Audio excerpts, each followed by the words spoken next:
everybody, and welcome to a very special episode of Pod Stallions. I'm Brian, and with me, as always, to the left over there is Jason. Hello, everyone, and happy anniversary. Happy anniversary. I didn't get you anything.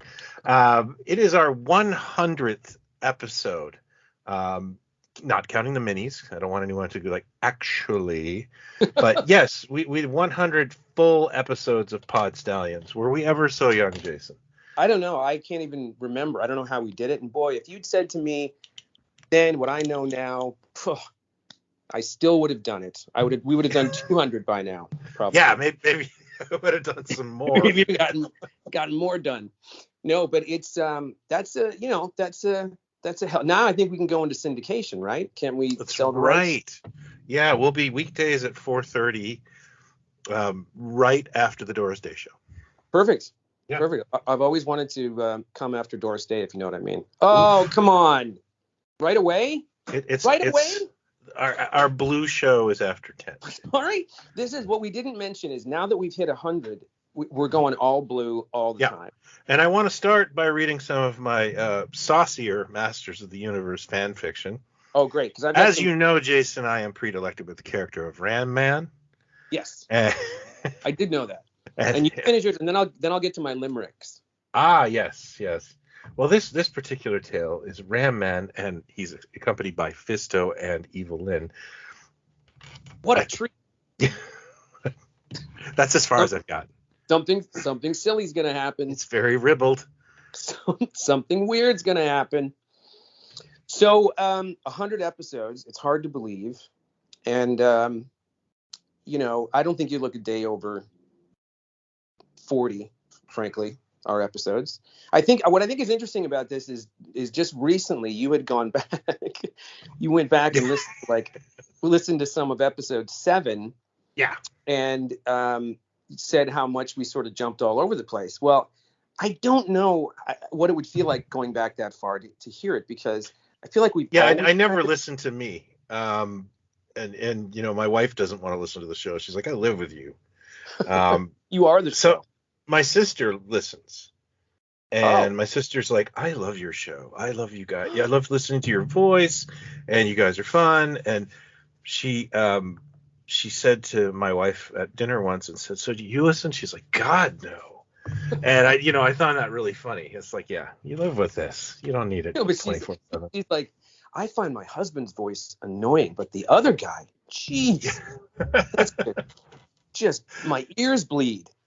But I think that I think we did what we kind of set out to do, and no, that's not an Easter egg that we're canceling the show. But I think we kind of did what we set out to do, which was to take our phone conversations and the fun stuff that we talked about that bounced around, because we found we had a lot of the similar, duffel bags of nothing, useless bits of info, in our backgrounds. And that's kind of what it's been, where it does, like I say, the nicest note we always get is it feels like a conversation I can just jump right into and be part of it, or I want to be part of the conversation. Yeah, we get that a lot. And we've also reached our other goal where our friendship is dissolved and we actually feud behind the scenes. This is all an act. Yeah.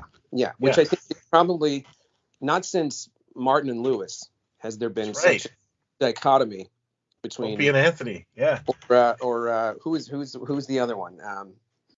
Marty Allen and Marty Allen and Rossi. Their feud was legendary. Yeah, you're Allen. I just want to point out you're in that equation. Hello, there. But yeah, we I think that was the gist of this, and was start with what we always come back to it. Let's be fair. We never stray so far. We'll circle back. One of us sobers up within 10 or 15 minutes. Goes, wait a minute. What were we talking about again? Can we go back to the Battle of the Planets thing we were supposed to be? Okay. I try to steer the ship occasionally, but I'm just as bad with it as you are. Like, wait a second. If anybody steers the listen, I'm the captain. You are Tennille. Look at me. I am the captain now. You are Tennille. I'm always steering the ship.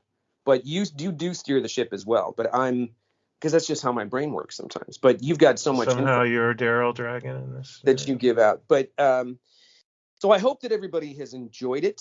I don't know how many people are out there listening. We always love getting your notes, but we have certainly had a fun time doing this. And I feel like 100 topics. It feels like we could. This could be endless to me. Like yeah. I mean, you remember like when starting out, how we sort of were thinking of big ticket kind of ideas, like large umbrella ideas.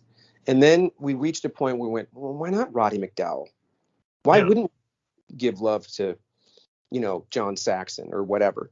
I think it's more. John Saxon episode? We did a John Saxon episode. Yeah, we did. Oh, okay. Didn't we? Yeah, we did.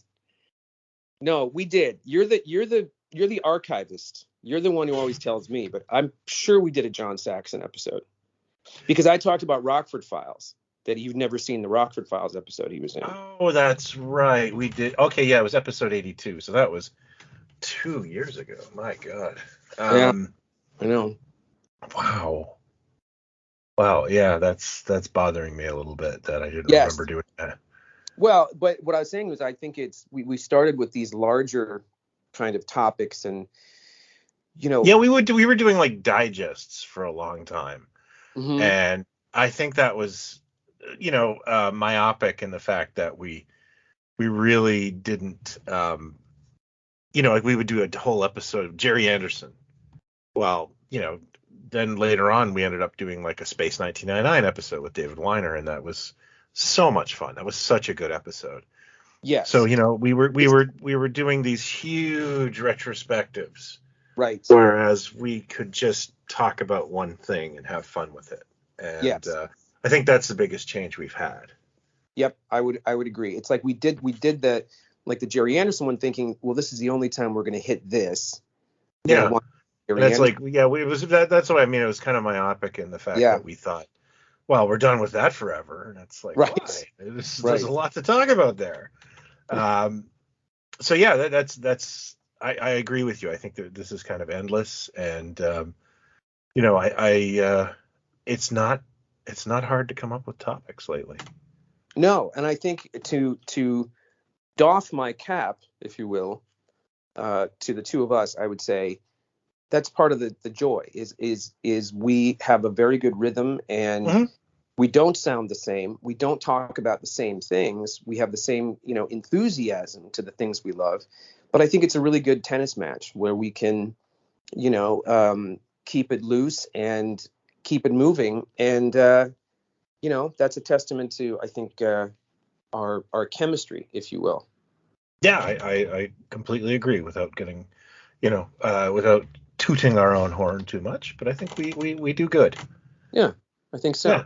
And so for today, for the 100th episode, because I think to this point, I think Brian has been the one to announce every topic, because I've always said, well, you kick this off.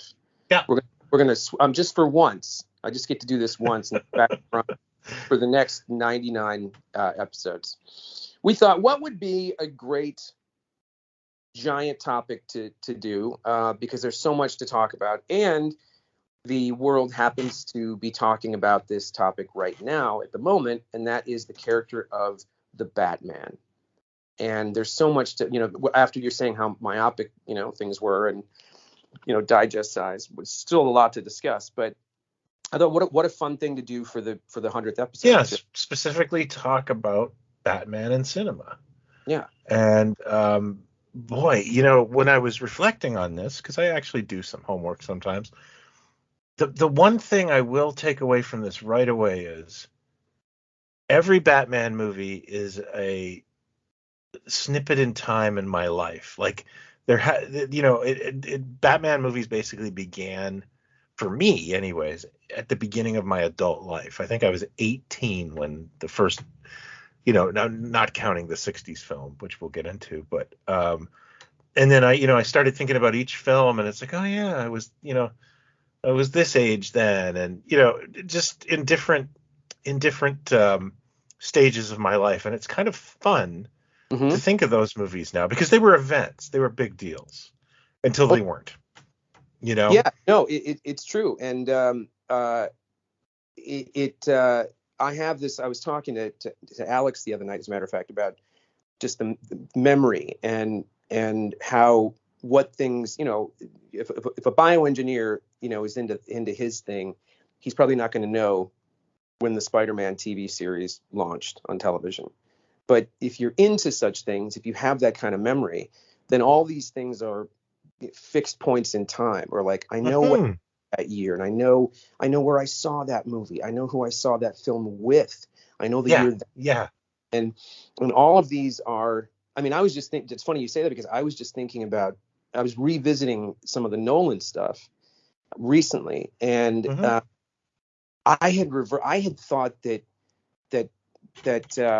Batman Begins was 2007, 2008. No, it's 2005, isn't it? It was like, I think it was like 2004, maybe 2005. I think it's 2005. Yeah. And then Dark Knight was 2008. So even that, I went, oh man, that was farther back than that was, you know, more, you know, virgin territory than I thought. So yeah, and then once the numbers in my head, I go, I know exactly where I was living. I know who I was living with. I know what I was doing, what I was working on, etc.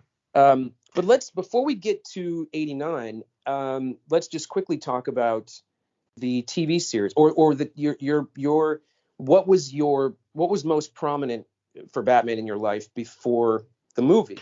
I didn't have UHF as a kid. We just had basic cable. So reruns of Batman played on Buffalo 29. I didn't get Buffalo 29 at my house.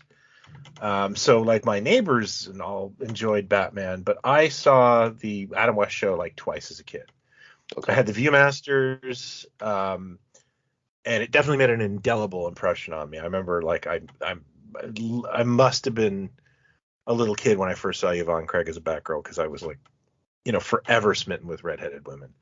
And I remember that. I remember that as a kid. Like, but the Batman movie, like, you know, so I was basically cartoons as a child. Well, that's what I was. Like Super Friends and the repeats of the Filmation and the New Adventures of Batman. But I can honestly remember, it's like in the spring, in the 70s, and we used to have this channel. Well, we still have it, Channel 7, ABC, WKBW out of Buffalo. And they used to have something called a movie for a Sunday afternoon, and they played Batman the movie. And I'd never sat through, you know, this was insane that this movie was playing. And I can honestly remember that I watched the opening credits. You know, the opening credits are kind of fun to that movie. Yeah, they're then the commercial break came, and I ran to my friend's house to tell him. Like, you know, like I just like, you know, because we all lived in a little cul-de-sac, right? And like I had to race back. And the other thing I remember about it is that my dad watched it with me, because my dad was a big fan of Batman the show. Like, he liked the camp of it. And he was telling me, he's told me this over the years. He used to, when my parents were first married, they were kind of broke, and my dad was working as a bouncer in a bar. He was a big guy, and he knew how to fight. And it was a rough bar. It was like called the Cadillac Hotel or something. And he said, you know, it could get really nasty in there. And he said the only time that place calmed down was Batman. Everybody watched Batman. He said Batman and the Avengers. Oh, because cool. of Emma Peel. He said, and my dad turned to me. I was a little kid. He's like, I loved Emma Peel, and I was like, is Emma Peel? They loved Batman in that bar, and I always thought that was a funny story. Like, you know, they would go like, "Shut up, Batman's on," you know. No, that's great. First off, the image of you running out the door at the commercial break, tell you, is just priceless. It was so amazing to see, you know, my Mego figures come to life on television like that. Yeah. And I was trying to figure out what I would have seen first, if it was reruns of the 66 show or Super Friends. I'm guessing maybe Super Friends first, because Saturday morning was such a ritual to see him in that. But I don't know. I just remember the first few times, it's pretty vivid as a kid seeing that show for the first time, because your mind is still kind of, I mean, I'm talking very, very, very young, very little kid. Like, your mind is still kind of, you know that the Munsters and the Addams Family are older shows because of, some of the outfits in the cars, and it's black and white, etc. This thing that I don't even know if I knew of it. I remember hearing my mother talk about my brothers loving it as little kids, and one of, like, maybe the last year that it ran, or the last 2 years that it ran, they were watching it. But it was that it is, even when you compare it to things from the same period, it's got an appeal, like that pop art glow to it. Oh yeah, it's nothing does. And so your eye so even if same thing with Star Trek in a different way. When you look at that it's so gorgeous, as the colors in Star Trek, the colors of the outfits, and the food, and the planet set. The really lighting on Star Trek is fantastic. And it's like, this is color, man. We're putting this stuff out in color. Let's go all the way. So the Batman show was a thing that kind of, hit me hard as a little kid, like, oh my God, this is, and it very much was like, my toys are in this show. Like, this is happening, because it didn't look like anything else I'd seen on television. Kind of like, in 78, when I came across Doctor Who the first time, Tom Baker's first season, that not in a very different way, but you're seeing something and you're going, I've never seen anything like this before. Yeah. What the hell is this thing? So I was thrilled with that movie. Like, I just couldn't get over how good it was. I don't even know if I knew that there was a movie until, I don't know when I knew there was that TV version, the movie that came out. I don't think I knew it as a kid, and I don't think I knew it. I don't know if I knew it before the 89 Batman came out. I just remember that it seemed like Batman, was mythical. The TV show was kind of mythical for a while because it hadn't run for a long time. And it went through a big renaissance here in the early 80s, like when I was in grade school. I don't recall it since I just remember when it sort of came back, it was around 88 or so, or 89, and it was some local channel was building up to the movie coming out, because at that point the movie had been so much in the lexicon, and suddenly I'm watching it again, going, I can't even think of the last time I watched. I had the Corgi, which was handed down from one of my brothers. I had, comic books. Everyone had that. I had that Corgi too. I never even thought of that. I had a Corgi from a TV show I'd never seen. Yeah. Everybody had that. Like, it was so iconic. Like, everybody had it. And my best friend Paul got his taken away by the teacher because she felt that blade was a weapon. Well, that's what I used it for. I cut some people up. Yeah. You were. I was cutting kids up with it like crazy. Yeah. Cutting kids up and stealing Snickers in the little bite-sized Snickers, fun size. But so when it hit again before the movie, it was like, whoa, and it was fun and silly and all of that. And of course, it was still in our minds when the movie was announced, that that's the one real image you had, and the thing that existed that made you think of live action. I think it ran for the majority of the 80s here. But you know what? I forgot. There's one thing I forgot to mention. I thought of this the other day when we were talking about this. There was a kid's birthday. In grade school, there was a kid's birthday party. And, I can't remember the kid. I remember my friend David Salkow, who's probably listening right now, loves the show. We went over to somebody's house, and their dad had rented, or had, I suppose, film of 16 whatever you call it, 16 millimeter, I guess it was, maybe, or whatever it was. Projector, 16 millimeter. Yeah, projector film, not like a video cassette, because this was in the 70s. He had gotten a hold of the serial from the 40s. Oh my God, yeah, the And one that inspired the '60s TV show. And he was showing some of it at this birthday party. So at that point, I had seen the Adam West show. I know that for sure because you had a room full of kids in this house giggling at the silliness of this, this thing that we were watching, because the ears were real big on the cowl and stuff like that. But I vividly recall the parent of whatever kid that was, and this guy had to be a nerd, this dad, to pull that thing out of mothballs and show it at a birthday party. So I'd seen that briefly before they kind of unplugged the Batman live action from TV for a long time, and then before the movie came out. And of I course, remember seeing pictures of that guy. Yeah, the black and white What'd one. you say? Yeah. Well, and then Yeah.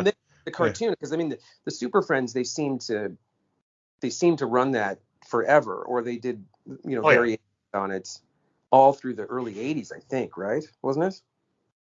Yeah, they ran the Super Friends, I think, until '84 or '85. Yeah, in different iterations. But then, was there like a Superpowers show, or was that just? Well, that's what it morphed into. Super Friends became Superpowers. Yeah. Okay. And it became more of a synergistic thing with the Kenner toy line, although they never quite did that well. I kind of missed I missed all of that. I watched the Super Friends right almost until the end. I just couldn't stand the last season of it. Mm. Yeah, I just feel like there's. But oddly enough, they did bring Adam West back to voice Batman. At some point in the '80s, late '70s. Oh, of course, I remember watching the Challenge of the Super Friends when it aired. Oh, I loved that. Yeah. I watched that when it aired, so I knew that was what, 78, 79. So I had definitely. Yeah, I think it was 78. So it was a third grade for me. Yeah. I had definitely seen the live action, Adam West series prior to that, because I recognized those two and Gorshin in that. But it was pretty quiet. And then, I would say that the next time I sort of was aware of something happening with Batman was the Rolling Stone article with the Frank Miller with Dark Knight Returns. Hi, Brian and Jason. This is Chris Franklin. And Rob Kelly from the Fire and Water Podcast Network. We just want to say congratulations to you both on the occasion of your 100th episode. May your podcast always remain mint on card. You guys have been at it so long, there's probably going to be a knockoff version soon, I bet. Mm-hmm. And that made its way into Rolling Stone, which I think was sort of ramping up toward the movie. And then, of course, everything sort of exploded. But you said you took a girl to that one? Is that what the deal was? You had a girl that you took to Batman? Or am I thinking of Ghostbusters? Oh, no. The first Batman, actually, I did take my girlfriend the next day. But I waited for the midnight showing with my buddies, and I know we talked about this in the summer of '89. And my buddy picked up a girl that line, and it was like that is, I'm a senior in high school, and it felt really cool to have your like final year, and you're getting a Batman movie. You know what I mean? Like it was a great summer, and I really enjoyed that year, and that kicked off superhero movies. And I've recently rewatched the Burton film, and I get it. It's very early, but there's some things in it I still don't really love. And I just recently read an article about the ending, and I was not aware of this, that Burton had a different ending in mind. He wanted to have Batman use a thing to, like a device to have the bats from the Batcave attack the Joker. Right, and the whole bell tower thing was John Peters, the one that just started constructing the set. What are we doing? Yeah. And Nicholson's going up the steps and turns to Burton. He's like, why am I going up the steps again? And Burton's like, well, I'll tell you when you get there. we'll figure it out when you get there. So that was a total surprise to Burton. Yeah. And it's I've never liked that ending. Yeah. I've always found it very anticlimactic. I really hate that one of the Joker's goons nearly kills Batman. Mm-hmm. You know, like just some guy. And you know, like I've never cared for that ending, and to find out that Burton almost had a nervous breakdown over it, because you know he probably didn't have the power at the time to tell John Peters. Yeah, he was hanging by a thread too. Like he was hanging on by fingernails. He'd already rolled the dice. I mean, when you think about it, I know we talked about it in the '89 show as well, but it never stops being, you know, people really, you know, like we're living in such a culture that's very much, you know, nobody can talk. I'm not saying this has nothing to do with what you just said or what you're saying, but people have a hard time talking about, you know, an episode of Barney Miller from whatever and say, well, no, it was a different time. Like just show the thing and just say, yeah, people are smoking in this, and they don't do that now in movies and whatever. Yeah, this was when it was made or whatever.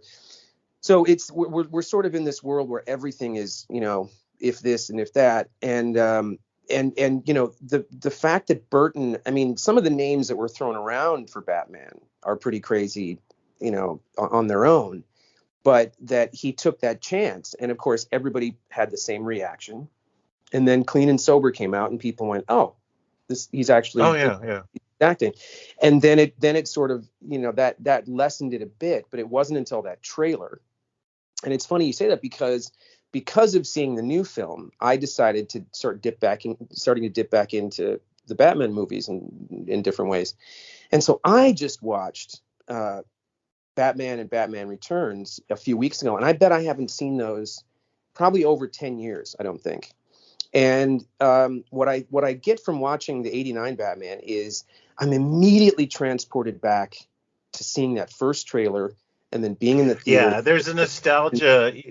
That's a heavy nostalgia in that film. But it's but I have to say, it's like Superman, and you go, why is there the slapstick? Why is Ned Beatty in there? Why is it? I could do it with one of these things. But when you know more about the making of Superman, you go, holy shit, did we get lucky with the way this, you know, turned out?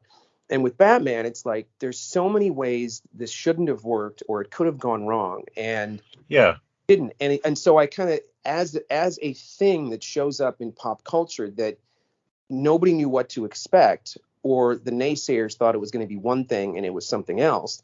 It is pretty fully formed. I mean, it is like Keaton is. I was surprised at just how incredible Keaton is in it, because you never. It's funny, all the years of all the people that have worn the cowl in live action, he looks the best. He's got the best mouth of anybody, because he's just the way he's sort of, his features are. He looks the best. He's got the worst suit though. But all you're looking at is him from when he's in scenes and he's acting. You're looking at the eyes and you're looking at the mouth, and he does have a good face for it. It's supremely confident. Like, he is supremely confident. We said this before in our other episode. He made the choice that the voice should sound different from Batman to Bruce Wayne, and he kicked that thing off. You know, if not for him, who knows what the rest or how things would have gone. It's been to varying degrees how people have used it. But I was just struck at how good he was, how good it looked. And yeah, then you go, did it need Robert Wuhl? Did it need, you know, some of the silliness, whatever? But at the same time, holy shit, is it violent? Is it dark? It is. Oh yeah. And you know, the other thing, it sets dark. A few tropes for future comic book movies that everyone would copy. And I'm talking about the city has a personality in all these films. You know, that went on for a long time after that. The other thing is that they're always a little more villain-centric. And the third thing is Danny Elfman. Always got to get Danny Elfman. You do a superhero movie, you got to get Danny Elfman. Like, that sort of became a weird thing. Yeah, the Dick Tracy, especially Dick Tracy is the one right out of the gate that looks just like Batman, but Batman's not showing up. You know. Well, although, and we'll explore this further on our Dick Tracy centric episode. I would do a Dick Tracy episode. I'm not making fun of that. Episode 101. Dick Tracy, I think, is bonkers, but it's also kind of underrated because it is insane looking. I mean, it's not. It's got a little bit of the darkness of Batman, but it's everything is primary colors and a very, very different look. So it was influenced by Batman, but it was very, very different. But the Elfman thing, let's go to that. Yeah, that Elfman score is excellent. Oh my God! It's still, if I see Batman, you still go da da da da. There's the whole ride with Basinger in the front seat, and that whole piece that's played right into the Batcave, and it still as thrilling as it was. Like, like that hasn't aged a bit. Like, it's still just perfect. Great Batcave, great Batmobile. The Batmobile, nice designs. I like the casting of Michael Goth as as Alfred. I do not like Pat Hingle as Commissioner Gordon. See, I would, if I was going to take anybody out, I would take out Robert Wuhl, because it's just kind of agreed. Because Goofy McGooferstein. But you know what? What's even troubled me even more is seeing Billy D. Williams again. Not that I forget he's in it, but you go, oh man. Why? How cool would a world have been with Billy D. Williams doing Two-Face? Yeah, we would have gotten interesting. I would have very much liked to have seen that, because what we got was terrible. Oh, and we'll get into that. We'll get there. Yeah, but I've always, I would have really liked to have seen what Billy D. could have done with the character. I think he would have been pretty good. I mean, I guess what I'm getting at is I watch it and I go, yeah, I would pull that out. I don't really think. But on the whole, I just go, this is a fully formed thing. This is so it's its own world. It's completely confident in what it's doing with this character, and it's also radical, because it's forget the comic books or who was coming into it knowing the comics. As a depiction of this character, it's freaking radical. It's like if anyone was going in just going, oh, Batman's kind of fun and he fights crime, this is a nightmare. By the way, my father hated it.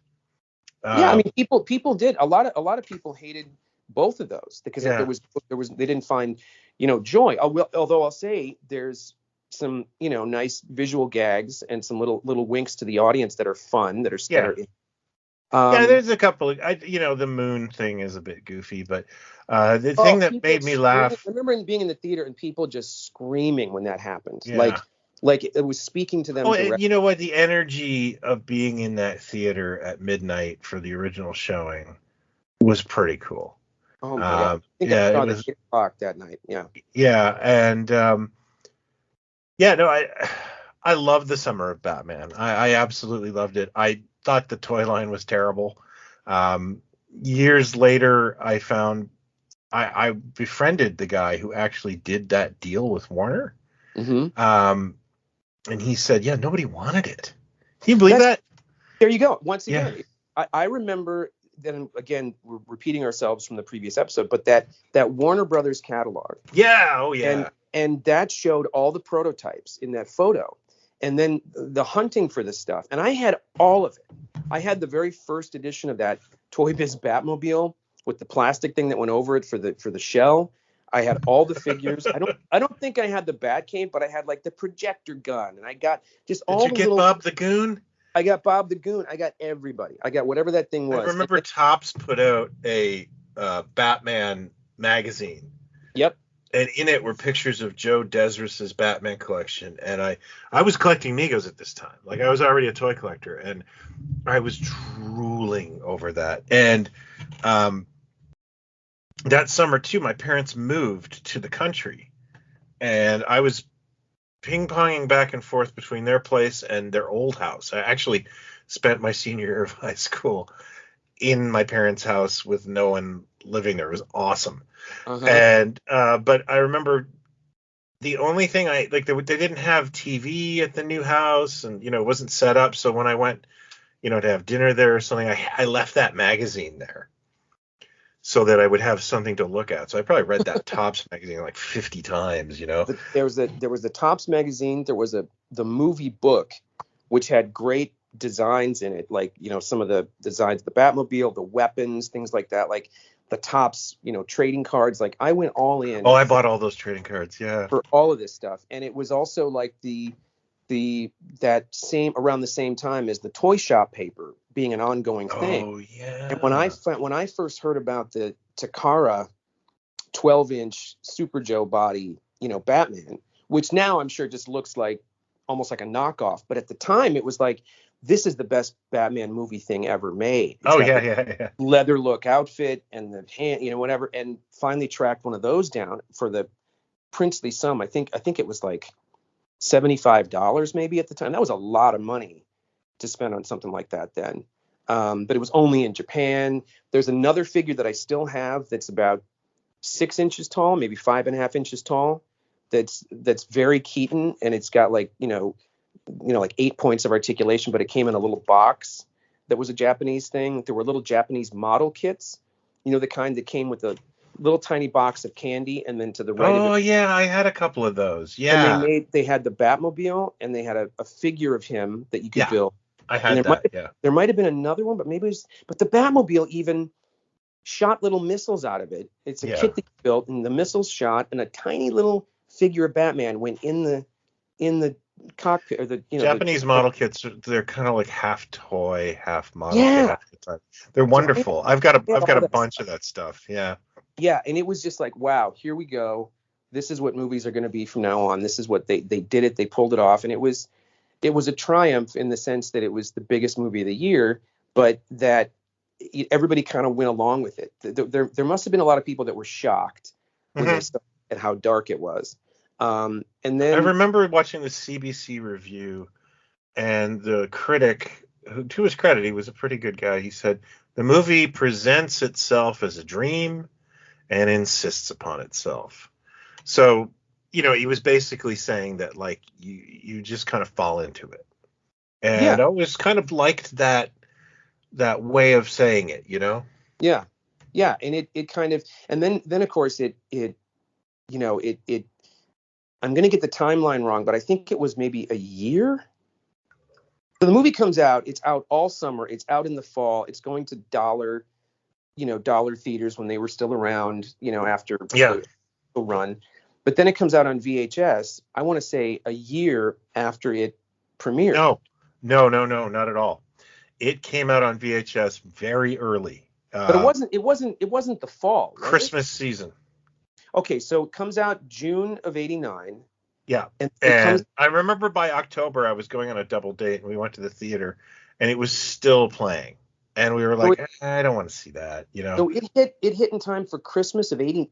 It absolutely did. Yes. So that was we talked about this too, but that was the first mass media $20 tape. Sell through VHS tape at $24.95. Yep. That was the one, and that thing just exploded. Like I worked in a dinky variety store, and we had a display of it. I bought mine at my work. It was everywhere. Grocery store. We had a box of Batman, and we had a box of porn. I remember that.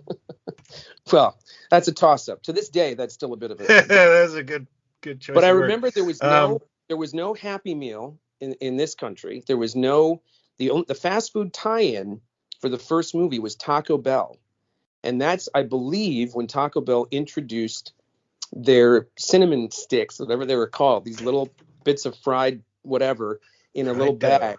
Yeah. And they were covered in cinnamon, but they had movie cups. So each week you'd get a different. I don't think we had a Taco Bell in our town, and if we did, I didn't go there. So I went there just to get the cups, but you had to buy the cinnamon things to get the cup apparently. So I'd eat one of them and then throw it out. But I just needed to get all the cups. But yeah, I was all in for that. And I was going to say, speaking of darkness, like people thought that was dark. Wait till you get to Batman Returns. Yeah, and you know what? This is a film, and this moment of time makes me laugh. I saw Batman Returns 3 times, and here's why. One, I saw it with my buddy Brian at the midnight showing again. You know, it was ritual by this point. Mm-hmm. I think I'm in my second year of university or first year. I can't remember. I know I took a year off. I took a gap year, but and at that time I was dating two different girls, and so I had to do that, and it was really like a sitcom. Talk about a duality, Bruce Wayne. Oh yeah. So like they both knew I had seen it with my friend because I went to the midnight showing, but then I ended up, having to see it two more times. One with the one girl, and then I took the other girl to the drive-in, I think, and we had to watch that in Boomerang. And each time you had to pretend you hadn't seen it. No, I didn't have to. That was the one thing, because they knew I'd seen it, but they wanted to see it with me. So I saw it a lot. And at that time, I was really into collecting. I love the Kenner Dark Knight line. I love that line. Yeah, it was pretty. I thought it was amazing, and I was collecting the '89 Batman stuff on clearance. So, like buying the Jokers and all that stuff. And I was also like, I really liked the Batman Returns toy line. So I thought there were some really great figures in that. Mm-hmm. I don't like the movie. Hold on. Let me jump in. Let's go back to the figures here. So the '89 Batman stuff, farts away, and then Kenner gets the license. And Kenner gets the license. Dark Legends of the Dark Knight. Right out of the gate, they're putting Keaton front and center on the card, his face on the card in the corner. You go, oh, so doesn't say Batman, but now they can do whatever they want. They come out with, I think the first one is like he's in the black outfit. Yeah. And it's pretty good.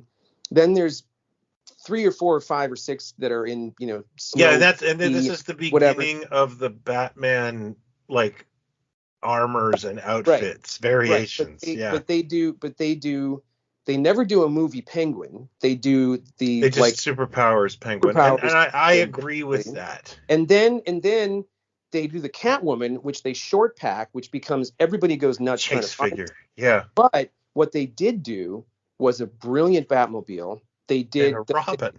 The Batmobile that separated, the two sides separated, and then it came out the middle like it did in the movie. They did a grapnel gun and a couple other things, or like role play stuff that the first line. Do you remember the first line also took the Star Wars gun? But my favorite thing they did, and I still have one. They did a Bruce Wayne. Dark Knight Returns collection. They did a Michael Keaton figure, and he's in like workout pants, workout clothes with a bat symbol, but it's like a turtleneck, so it goes up his neck. I mean, it's brilliant. I'm holding one right now.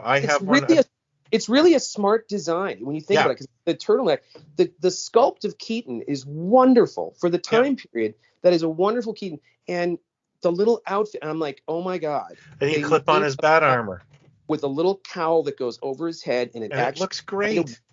And it's great. That's my favorite thing that they did for either of those movies, I think. And I have one on my desk right now, but I turned it into Shade the Changing Man in college. So I sculpted like the lapels. Of course you did. But it looks like Michael Keaton. On a mushroom trip. But then then the Catwoman, the thing, if I remember about the Catwoman, was first you couldn't find it. Then she was kind of everywhere. But the way it was sculpted, she couldn't stand. Yeah. Like it was in that. It was a great figure, but it had like an action feature, I think, where she threw the whip or something. But it was great, and you go, oh man, probably didn't want to do a Penguin because of the way he looked and everything. So okay, let's go back to you. And they did. Remember, the one thing you would find everywhere were the penguins. The Penguins, and then there was a Robin. You're like, what the? Yeah, I liked the Robin. Well, Robin was supposed to originally be in the film. I know, but you just go, what about all the other things that were in the film, or what about a Christopher Walken, or what about we'll go back a sec to you hating or not liking the film. I rewatched it, and because I hadn't seen it in a long time. What I didn't like originally, I still don't like. The Penguin. Not DeVito. He's given it his all. I'll give him that. But I don't. He does a great job, but he's repellent. It's too repellent. It's too grotesque. I don't like the baby. Throwing the baby off. Even though we get Simone and Pee Wee together as the parents to throw it off the thing. but I just think it's got a real ugliness to it. But Yeah. it's also, the design is still great. It looks more like it never left the studio than the first one ever looked. Like this one, you can tell the chases and the fights, everything is just the way it's lit. Kind of, you're at a studio. But I think, that not having Keaton and not having Batman in it as much as even the first one I didn't like, etc. But the chemistry between Keaton and Pfeiffer in every scene, excellent, and especially when they go to the Christmas party, the ball, and Walken is wonderful. Anything that he does is wonderful. But the way they were written, and you just go, why didn't we get more of this? Why didn't we get her? Yeah. If only we would have gotten more of them together, etc. She is phenomenal. Like she's so great in it because she does this, yes, the bookwormy with the glasses, whatever. We've now seen that a dozen times with it's the nebbish. And I believe Halle Berry fucking owned it, so we don't have to do it again. No. You don't get to talk about the Halle Berry Catwoman you love so much in the Batman episode because he's not in that movie. But the thing with the nerdy thing and then the blossom into it, we've now seen this a dozen times. So she's doing the mousy thing, whatever. But Pfeiffer is wonderful. But when she becomes Catwoman, she takes it right up to the line of femme fatale from a movie from the 40s kind of thing with the way she kind of delivers her lines. But you buy every word of it. You cannot take your eyes off her. She's as amazing in that now as she was then. So I dig it. I dig the first one more. But I dig the two of them. Every fight that they're in, every time they're together, whether in costume or not, that's what kind of makes it for me. Mm-hmm. But it's kind of a hot, and the thing at the end with the penguins coming out to the water and him and just all the penguin stuff is just, eesh. And it's actually more jarring now when I see it, where I go, yeah, I guess I could see that the parents are taking the kids to, we'll go to Batman, and then we'll go to McDonald's and we'll get some toys and out crying and they're freaked out by all this horrible shit trying to eat their burgers. I kind of get it. I have a theory about Tim Burton, and that is don't make him do something he doesn't want to do. And I don't think he really wanted to make the sequel to Batman. I'm just not 100%. Or and this is something that we'll find in more Batman films as we go on in this list. The director gets more control over the second one and things go off the rails. That's totally what happened. The thing is he was never a big comic book person because he thought this was not a big deal to him. But what he approached it as, and how he sold it to Nicholson as well. Not that Nicholson, was. And let's take a moment again and remember we might have had David Bowie as the Joker. That could have happened. But Nicholson said what Burton sold him on was, the duality there, the two of them, obviously the thing that, Wayne is kind of struggling with, but that Nicholson is pretty in control the first part of the film. And then he can, he's clearly someone who's got a screw loose and he could, had license to do, whatever, blah, blah, blah. But I don't think Burton was overly interested in the Rogues Gallery even. Catwoman was natural for him to because of his history and the things he's into, the kind of goth thing. I would totally get that. The Penguin, I don't think he found a way into the character if it wasn't this grotesque thing that looked like a Tim Burton drawing. That's where I think he got to do whatever he wanted, and he went to the grotesquerie of it instead of, the guy that, runs the Ice Cube Club or whatever it's called, and that stuff. Yeah, I got more of his own. Yeah. Really don't. None of my critique of the film falls on Michelle Pfeiffer's shoulders. I think she's great in it. I like Keaton in it. They have good chemistry, and I love the soundtrack to Batman Returns. By the way, it is. I used to have it on vinyl, and I loved listening to that. It's an awesome soundtrack. And that Susie tune. The Susie and the Banshees. That's wonderful. Yeah, and I'm not even a big fan of Susie and the Banshees. No, but it was coming off of the tune. Remember the big single she had for "Kiss Them for Me." Yeah. Like was the year before, and then this one, I'm like, oh my God, it just because I played Kiss Them For Me over and over and over again, and then this one, I think I had it on cassette, and so I'd always just play the track and play it over and over and over again in the car and cassette. So it was just the overall kind of look of it. It's the look is getting, it's when I was younger, I used to go, I get it, you're goth. I hate the Penguin. Like, I just absolutely hate the look of it. It's repugnant. Yeah. I think there's a scene in the film where he bites the nose off that Claude from the Hogan Family show. Yeah. And it's just like, what the fuck is this? Like, what is this? He bites his nose, but then he makes a joke about, doing something untoward to the woman of the pair of PR people. Yeah, he touches her really breast and puts that thing on there, and it's like I want Batman to kill this guy. Yeah, it's like it was really like, there were little bits like there's a line between that, even kind of, because again, I haven't seen it in a long time, and when I had it on Laserdisc or whatever, I'd watch it all the time in the early 90s or whatever. But when Keaton and she are at the costume ball or whatever it is, and they're dancing, and because the last time they saw each other, she had to leave and then he had to leave. A meeting came up and they both went off to be Catwoman and Batman. And he said, I'm sorry about that. I'm sorry about that. And he says to her, he goes, well, no hard feelings. And she says, well, semi-hard, I'd say. Yeah. And he kind of like leans back and looks at her like, whoa. And I went, oh, I forgot about that.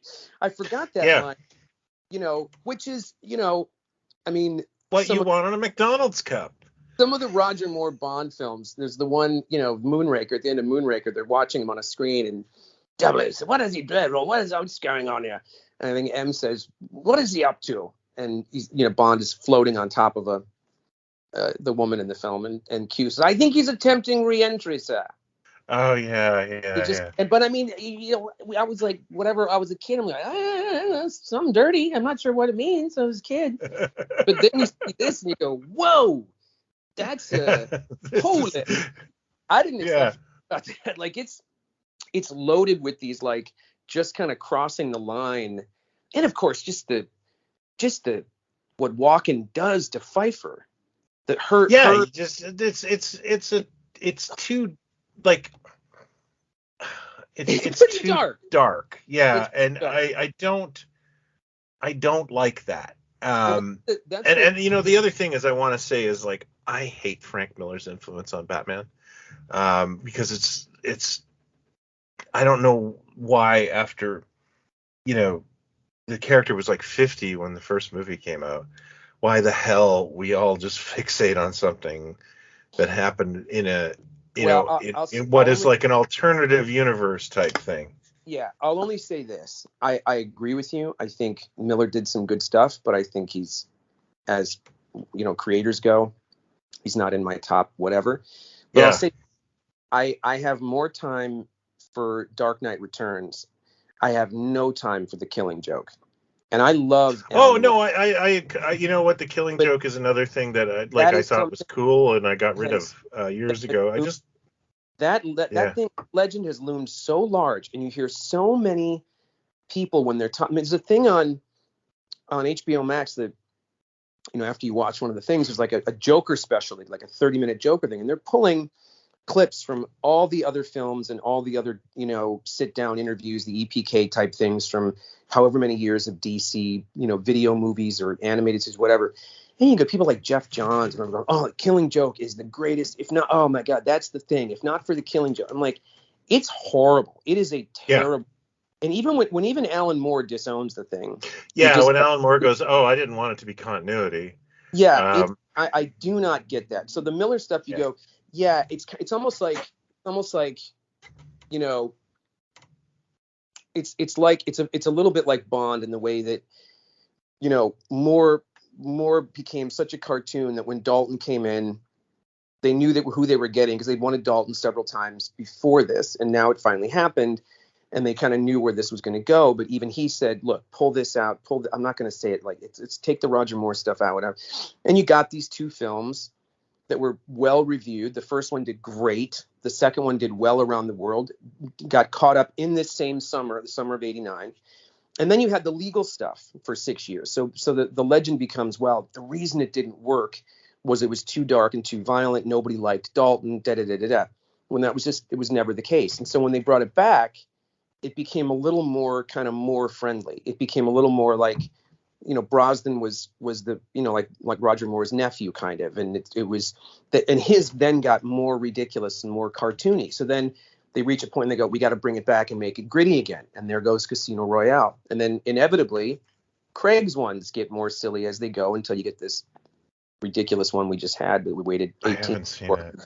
But so the Miller thing, you go, it was good for what it did, and it was good that it gave us sort of what we got, but it should not be the standard. Major influence on the character. It should not be the major influence on the character. I couldn't agree more. I totally agree. Yeah.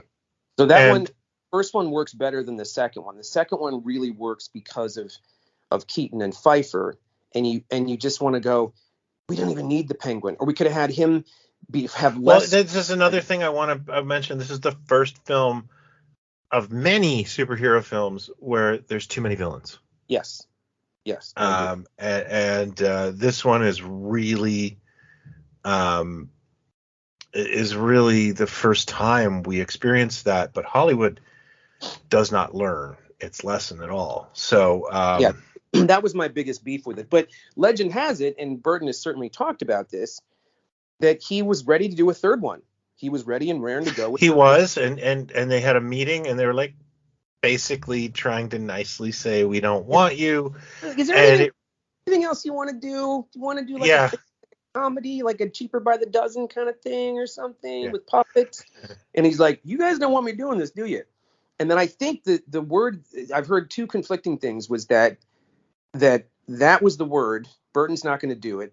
And Keaton's I'd heard the Keaton thing was, I kind of figured, if Tim's not doing it, I'm not going to do it. Yeah, he walked. Yeah. But I've also heard there was a legendary meeting between Keaton and Schumacher.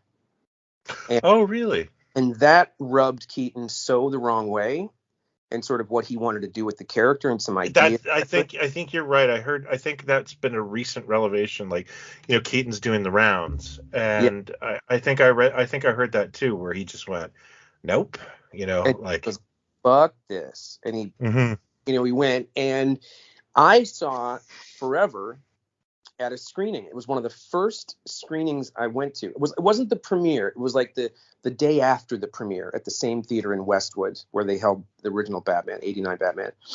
And so I somehow got on the list, or I don't know what it was I was doing, that I went to Forever, and I was very excited for it just because of the first two. And I liked Kilmer at that point, but I wasn't sure.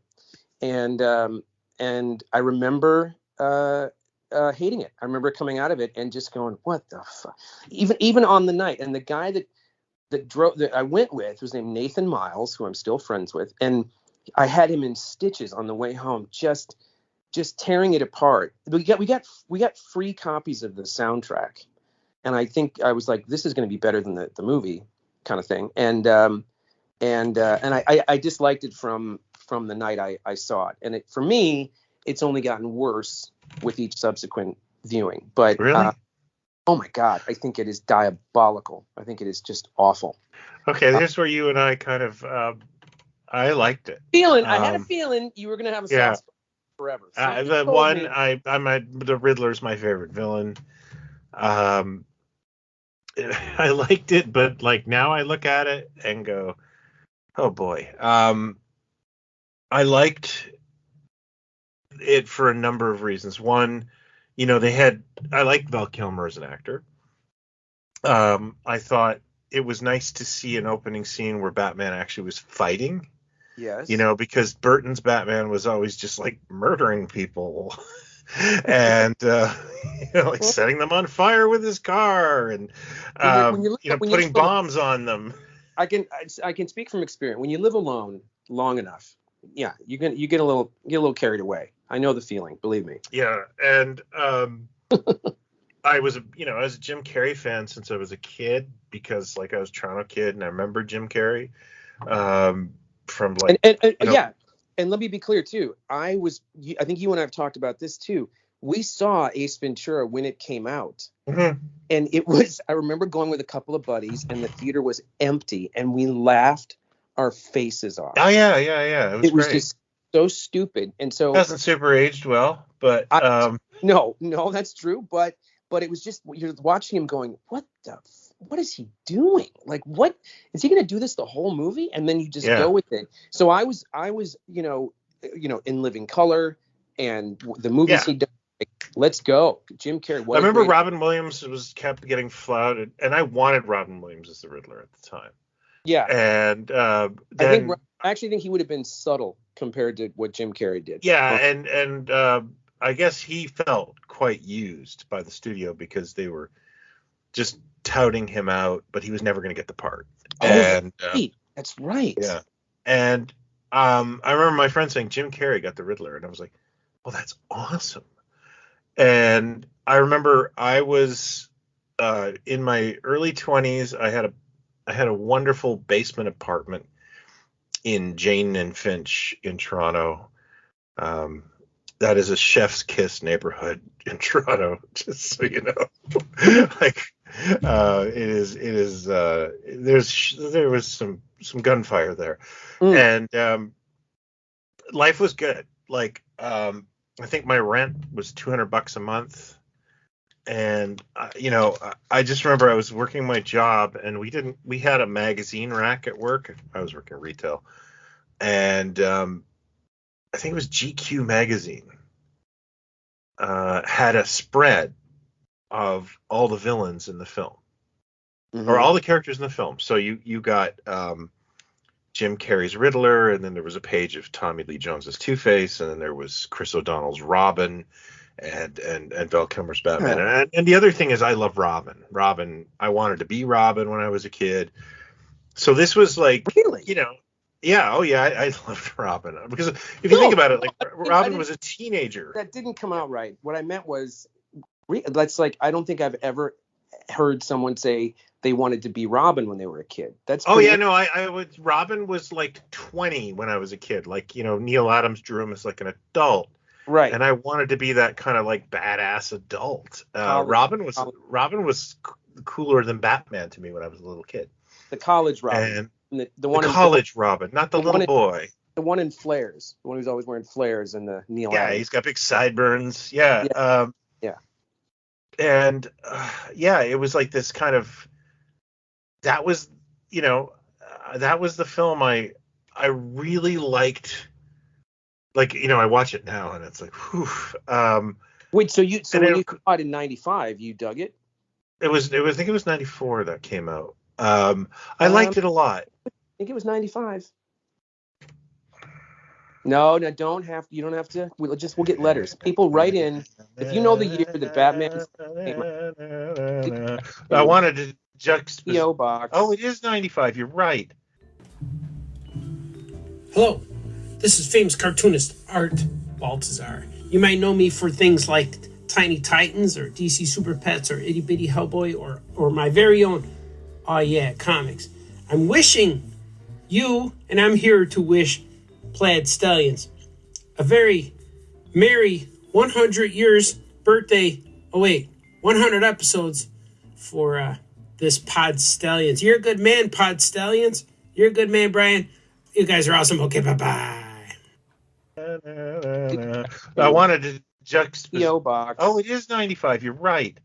Now, mind you, The Crow had come out a year before, and that was now like my favorite comic book movie ever. Right. Because you love so songs. Batman.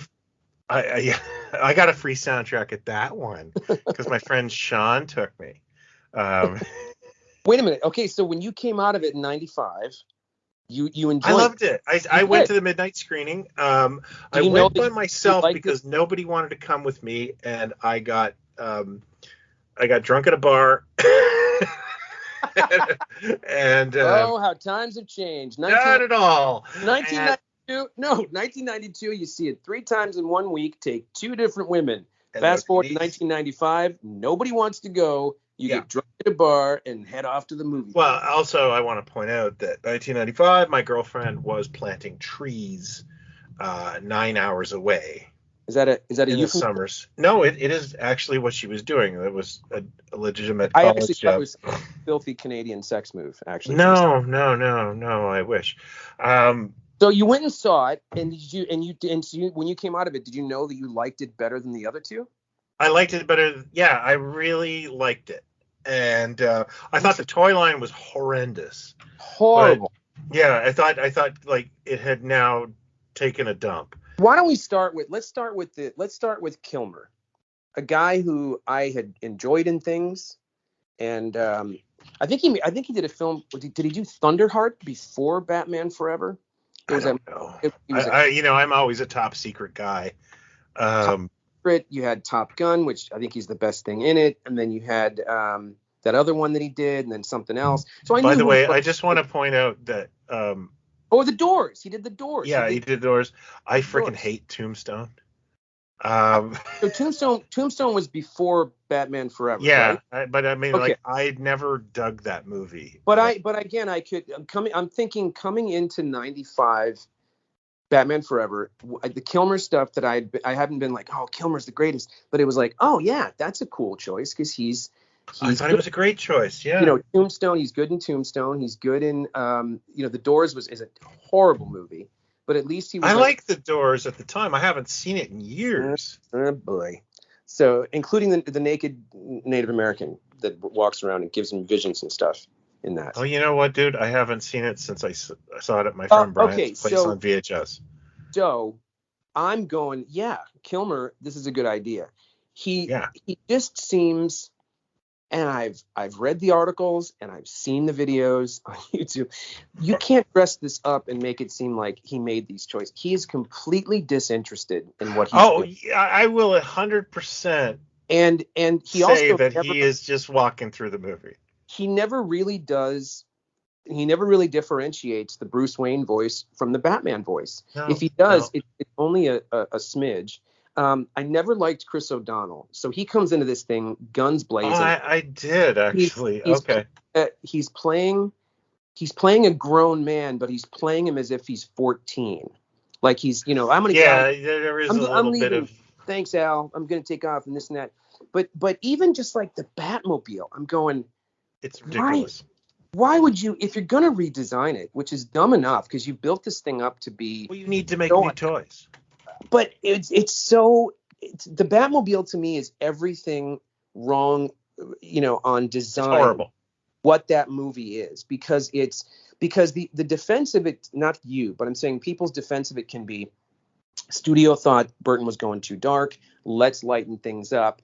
And you go, okay, I'm not against that. There's a way to make something interesting. In fact, there would be a way to do something, a couple of years before the pop art thing that, Myers did or a little bit of with Austin Powers, is you could have done something that sort of winked to the original show, but didn't push the needle all the way that way. And this thing, like from the moment Carrie shows up, he's off the rails. Everybody in it is just, even, Kidman, every line is Cole Kidman's vacuous in it, and everything is kind of more smart alecky, and it's already chipping away at the legend of it, and like it's the car, right? The chicks dig the car. The car. Yeah. Like just things like that just. Bats are nocturnal, doctor. There's actually some good. There's some interesting. It's not a deep film. It just has some beautiful visuals. It's got some okay. It's got some okay action in it here and there. But the problem with Carrie is that he starts at 11 and goes to like 15 or 16. And the problem with Tommy Lee Jones is all Tommy Lee Jones seemed to think his job was to either match or go over the energy that Carrie's giving in every scene. So now you've got two people acting like lunatics. Well, that's my problem with the film in retrospect, is not Jim Carrey, because Jim Carrey is there to do a job. And that job is to be the Jerry Lewis. And Tommy Lee Jones's job is to be the Dean Martin, to be the straight man, the Bud Abbott. And for some reason, Tommy Lee Jones, who was just hired on name, let's just face it, he'd had a good year with The Fugitive. Oh yeah. He has, like, I remember watching interviews with him at that time. He's like, "Did you read any of the comics?" He's like, "No." Oh. And he just decided, I'm gonna try to and apparently he really hated Jim Carrey on this set. Yeah. So his Two-Face is just basically like dollar store Joker, and it's also even the design, like the design is some of the design in that is so low budget. I realize it's like $120 million movie or whatever it was, $80-90 million movie, but like, let's give him a steel-toed, let's make him kind of sort of punkish on the left, but kind of like the hair and the purple on the face and everything is just so, everything is turned up to 15. So I'm saying the idea to do something lighter and maybe, have a little more fun or, pop art that the original show kind of gave you would have been nice. It would have made the first two be a different thing than the next two, whatever. But it just turns everything all the way up, and it's this horrific script. It certainly hasn't aged well for me, but I enjoyed it at the time. And I was a fan of it at the time. But do I pop it on now? No. And it was a huge hit. It was mega. It was massive. It was and it's funny, I saw it again with my friend Brian, and because he worked at a mall, and the projectionist at the movie theater in this mall said, "You guys want to watch Batman this afternoon?" And I was like, "Sure," like free movie, right? And we watched Batman Returns, and there was a birthday party of kids in it. Wait, Returns or Forever? Sorry, Batman Forever. Oh, okay. And there was a birthday party of kids in the theater, and it was just we were just basically allowed. We knew this projectionist at the Bowmanville Mall, and he just said, "Go watch a movie. I don't care." And it was kind of fun watching that with a bunch of kids having fun in the movie theater. You know what I mean? Like, it was infectious. Here are a bunch of 8-year-olds. I'm always of the mind that you can, the stuff that we grew up with, the stuff that we're talking about, these first two of a generation, there's darkness that we had in a lot of our stuff that didn't do us any harm. Yeah. The kids would have been there screaming at, Empire Strikes Back, but not really getting just how dark and scary and weird the whole thing is, or whatever. So as a visual thing, and just they're not going to get the nuances that we are, and sort of the nitpicking that we do. It's I totally get it. But people tend to argue for it, and not, again, not saying you, but I'm saying people tend to argue for it and the next one as it's not my hill to die on, as an antidote to the other two, because the defense of it is, it's a comic book. It should be more, if like it's what I always say about Flash Gordon. You don't have to like it, you can hate it, whatever. It doesn't look, nothing else looks like Flash Gordon. And no. And that it at a very different time in movie making, it really was trying to say, this is the box of delights that the Alex Raymond art is. This is what this world looks like in 3D, kind of form. And so it is more, it is louder and more garish and everything. But even that is, is hardcore compared to, Forever. But Forever also is very violent. I mean, it has its moments. There's a lot of shooting, and Two-Face shoots a bunch of people, and it's. I think if anything, it's not. For me, the film is marred now by two things, and that is, one of them is that it's kind of silly, but the other part is that Tommy Lee Jones' acting just drives me crazy in it. I just what if he was the straight man to the Riddler? It would have made. I mean, I think Carrey. I think he kind of lost the plot at that point. Stuff was coming at him so fast that he turned it all the way up, But if Jones had done something interesting or had a duality or toned it down, over half of what he was doing, then it might have been a little more bearable. But next, the thing that happens next is I never saw Batman and Robin in the theater. Hey, it's David Weiner, director of In Search of Tomorrow and In Search of Darkness, all those big, long documentaries. I'm the former editor of Famous Monsters of Filmland, too. This is about Jason and Brian, two men in the apocalyptic landscape, in the future, talking about the past, talking about nostalgia. They have crossed the 100 mark of podcasts, 100 episodes. That is an incredibly impressive feat.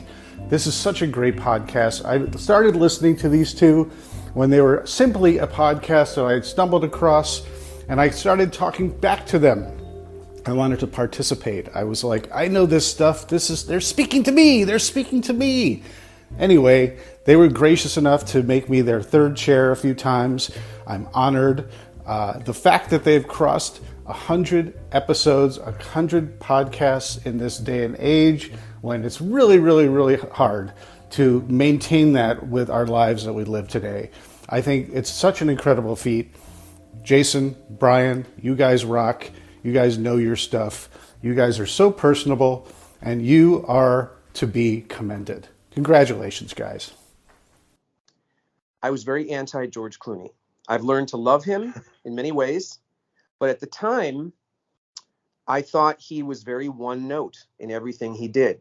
The way he looked at other characters, the way he kind of bobbed his head, the way he delivered lines. And it wasn't until Steven Soderbergh got him in Out of Sight a couple years later, and he told him he was doing that and said, you do the thing with your head. Like, you keep bobbing. Stop doing that. You keep looking at people. Stop doing that. And that was the beginning of the change for George Clooney in doing much more interesting things. Out of Sight is a definite game changer for me and Clooney, as is Oh Brother, Where Art Thou? Absolutely.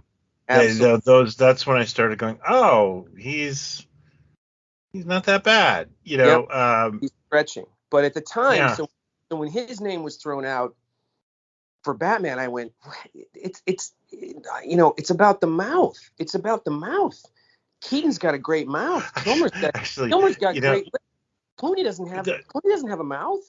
Can't do this. What was funny was there used to be a local movie reviewer named Bob McAdory here. Mm-hmm. And Bob McAdory was a good critic. He wasn't a snob. And he had a point about Batman movies. He's like, any stuntman can play Batman. It doesn't matter who's playing Batman. It just has to be. How dare you? I always liked that line though, because he was like basically saying he just has to look good in the suit. But that's not true though, because inherently the point is you have to not look ridiculous in the suit delivering lines. And if you're playing it like too understated or not, like there's shots in that first Batman that are just, it's so like the interplay between him and Basinger in the cave. And, just seeing her for like with the car and everything, like the lighting, the way he's looking at her, you forget how good he was in it and how excited I am to see him again. But you realize like he's doing a lot with very little. And then he is playing a very different character as Bruce Wayne. He's not like, hey, I'm the crazy playboy falling into fountains and stuff, but he's doing something very different. So we still have to get to Christian Bale, speaking of falling into fountains. So let's go back. Okay, let's go with Clooney. So I never saw it in the theater. I think I've seen it once all the way through, maybe. I did try watching it again a couple of weeks ago, and I just had to stop. So we did. This is the first Batman movie I did not see at the premiere, and this is the burgeoning online world. I'm 26 at the time, and I've got a little laptop, and we're going on AOL, and I think I might have gone to Ain't It Cool News and read my first, fan review of a film, and it did say this is a stinker, and I thought, well, what do you know? I don't remember when we went. I think we just went like on Saturday night or something like that. And I remember watching it with my girlfriend, now my wife. And, I think it was, when Batman, hi, Freeze, I'm Batman. And they did the chicks dig the car joke again. That really bothered me. And then they put the skates on and they're skating. And I turned to her and went, this isn't very good. I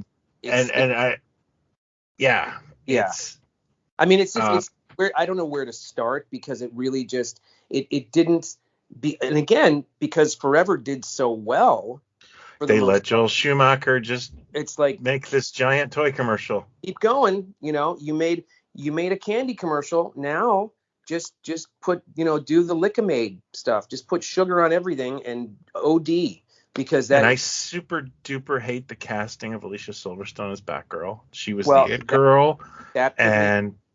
I was keen on the Schwarzenegger idea. I thought that was kind of cool. And Thurman I liked at that point. She had done great stuff. But there's a name that starts to kind of get woven into comic book things that is still an ongoing career to this day in all kinds of things.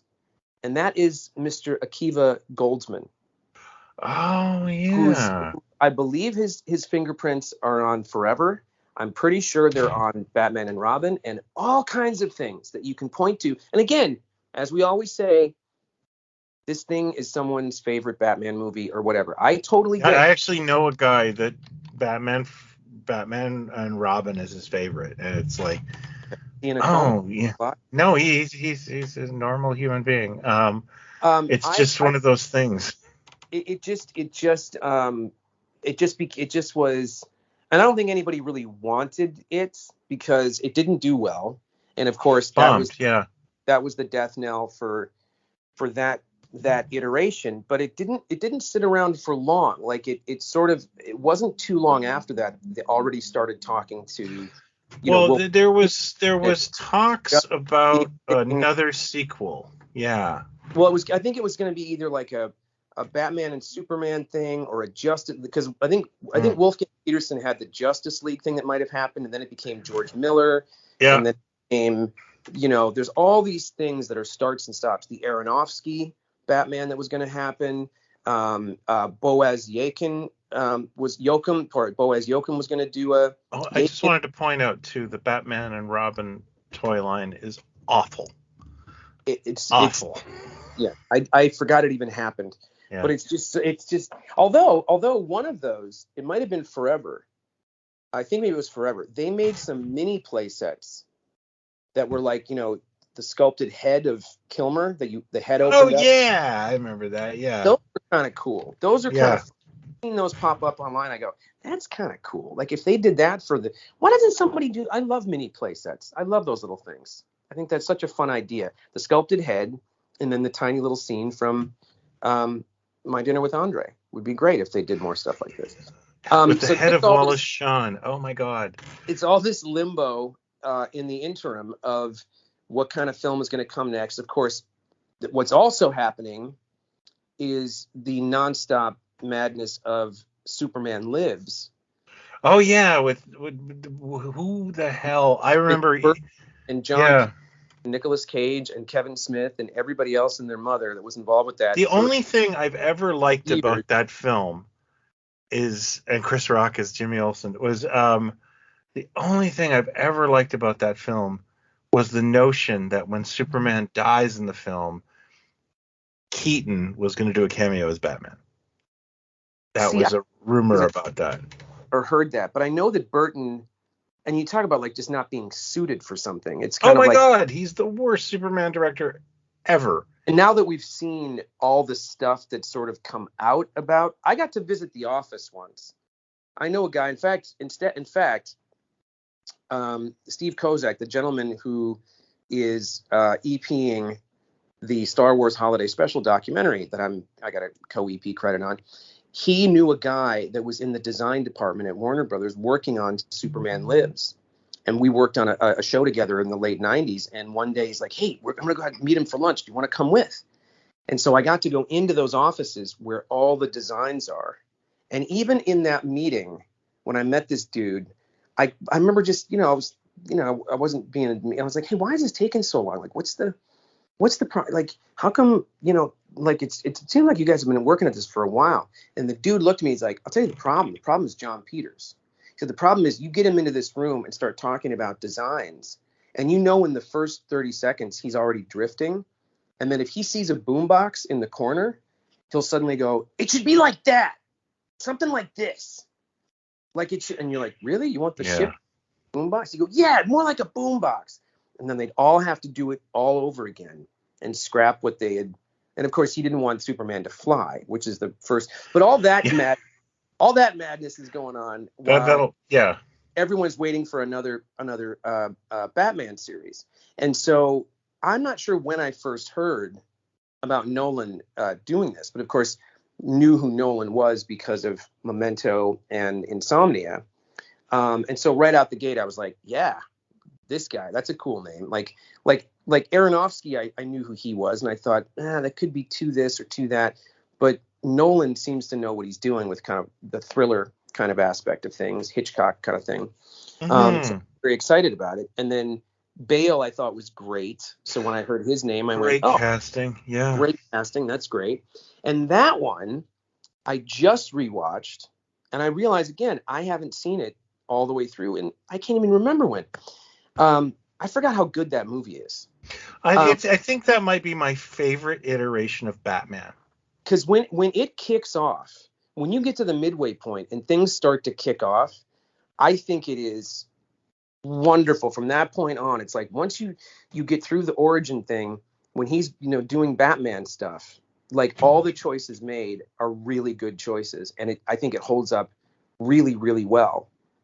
First, yeah. And I want to point out, because this is something that bothers me in the Keaton iteration and other iterations, is that like Batman straight up kills people in all those films, and he does. You're in the two Keatons for sure. Yeah, he sets people on fire, he machine guns people, and you're just sitting there like, big problem with that, like that's not Batman. And also, this is the first time you're starting to see a little bit of detective work. The one thing Batman's supposed to be. It's not great because you get a smidge. You get a smidge. You get a taste. You get a taste in '89 Batman. Yeah. When he's figuring out how the chemicals combine and how these things gives her his research. I don't think you get anything in Returns. You certainly don't get anything in the other two, the Schumacher ones. The Schumacher ones are just, You do get the sense that he's kind of, detecting more. And you figure that we might have seen more of it had we not had to have the origin thing. And you're starting also to see the Gotham is now more realistic, more realistic. He grounded them all. But I will say that I think Bale is most suited for the role in that first film. I think he's excellent in that first film. Yeah. He's great as Bruce Wayne. He's great as, douchey Bruce Wayne. He's great at some of the little kind of, winking at Lucius Fox, like, does it come in black? That kind of, it has those kinds of lines, again, very James Bond. It's very. Yeah. And the thing that always sets it apart from me is the end. Like, first of all, I like, it's the one film that managed to juggle two villains well. Yes. And with let's the Scarecrow. Talk about the two villains, right? Yeah. I mean, two wonderful actors. Yeah. And they're giving it 100% without they're keeping it grounded as well, even though it's kind of fantastical. And both of them are fantastic in it. They're just great. Yeah, no, and it's just the perfect, juxtaposition, and I love the ending. I absolutely love the ending. One, because it has one of our favorite Pod Stallions actors in it, Shane Rimmer, and the other reason is the name. Like, I won't kill you, but I don't have to save you. Yeah, is a really, that's Batman. It nails it. Here's what I loved watching it again. The three things that stood out to me. One is, like I said, Bale is most suited in this first one because he gets the voice right. even though the design, the headgear, and everything got better as the movies went on, it was its own thing, and it looked fine. But his delivery is great. Even when he gets the cop upside down, I'm like, swear to me. Oh, that's wonderful. Yeah, I love that line. It's brilliantly done. It's great. He loses the plot in the next two, I think, sadly. Well, yeah, and I think you and I might have some interesting concepts on that. Yeah. In this one, but the thing about Nolan is he was heavily influenced by the Bond films because, and it shows. The Neil Adams stuff that you're talking about, in that 70s run, was very influenced by On Her Majesty's Secret Service. Bruce Wayne was much more grounded. I think he was living in one of the Wayne Tower. The Wayne Foundation. Robin was in school. And he was, and they sort of had a more grounded feel to some of the stories. So I'm watching this climax going, this is very Bond. And then all of a sudden I'm like, oh, I forgot Shane Rimmer's in this. And I'm like, this is Nolan's like little nod to Spy Who Loved Me or something. And grab Shane Rimmer. I mean, I don't think Shane Rimmer did audition with 100 other guys to get the part. I think Nolan if Ed Bishop was alive, he'd be right next to him. Yeah, exactly. So it's great. And then Dark Knight, which without dissecting and everything, is great. It's terrific. I think it's a really good Batman, or it's a really good movie. I really enjoy it. I mean, Heath Ledger's Joker is really interesting. I don't think it's a good Batman movie. I just think it's a really good movie. Here's what I was going to say. I forgot to say this about Begins. If we were going to say, like, take out Commissioner Gordon, take out Tommy Lee Jones, there's no two ways about it. Take out Katie Holmes from that. She just does not really belong in that. She's not on the caliber of everybody else in that. And I don't want her to, I don't know how she got replaced actually. Maggie Gyllenhaal is, but when we get to the second one, that's the thing. It's like it's bigger in scope. Heath takes center stage. There's some great set pieces, and all the way, I'd say, from beginning to about the midway point, maybe, or the confrontation between Joker and Batman at the police station. Once it gets to Dent and Rachel, kidnapped and that whole thing, I think it starts to go off the rails. Is how I agree. Once the Joker kind of the Dent part, it's again two villain syndrome. I am a big fan of the film. I really like it. I own Begins and The Dark Knight on Blu-ray, but Begins is my favorite. I think it's the best of the three easily. It's starting to turn into a James Bond film. You could take the Joker and you could take Batman out of that movie and it would still be a good movie. Do you know what I mean? Like, it could just be crazy gangster versus vigilante, and you'd still go, yeah, that's an awesome movie. But you know what's funny is some of it is in the writing too. And again, I realize this is really splitting hairs, but when I watch Begins, like, everything coming out of Jonathan Crane's mouth, however villainous or sleazy, would you like to see my mask? Okay, let me get my mask. Just the way his delivery. Aaron Eckhart, those lines like, or okay, well then you're the hero long enough until you become the villain, and then some days you get up and you have a headache and you would people started to talk in a way that like Eckhart is a great actor, but he's doing something in this that's like it feels like some of these are like first takes. Like even the scenes with Oldman, Oldman's on a certain level and Eckhart's just being a little bigger with things, and then when he does the turn as Two-Face, you really have to buy that he's you don't watch that animated series two-parter again, the first Two-Face one, and how he's got the Batman the animated series, like, you can't top the Mr. Freeze when Harvey Dent in that first two-parter, he's got anger issues, he's got issues, he's got a voice in his head that's already talking to him. Well, when he goes off the rails as Two-Face and he's had this psychotic break or whatever, you don't see anything giving us an idea that this is a guy that might snap at any point in the film prior. So you have to buy that. But what I really, don't like about it is the ending. Spoilers if no one's seen it. But we have to make me the villain and let Gotham. Yeah, that's I agree. That was a weird choice. I cannot figure out for the life of me how that got spun. That this is the way to go with this character that the city's just kind of aware of and just sort of taking to as a bit of a hero kind of thing. Why they would make that choice in the right, and I've always hated that. I hated that, and then that led to the third one that I have an opinion. I think the third one, in Christopher Nolan's attempt to ground everything, the third one to me is campier than the Adam West show. I would say it's at least on par. Yeah, I hate the third one. I saw it in the theater, and I remember this very interestingly enough, I saw all of these films alone because either we had very small children or my kids would be visiting their grandparents. Right. So I never saw any of these films with anyone. And I can honestly remember during Batman Begins and during The Dark Knight, I never wanted to pee during the movie, during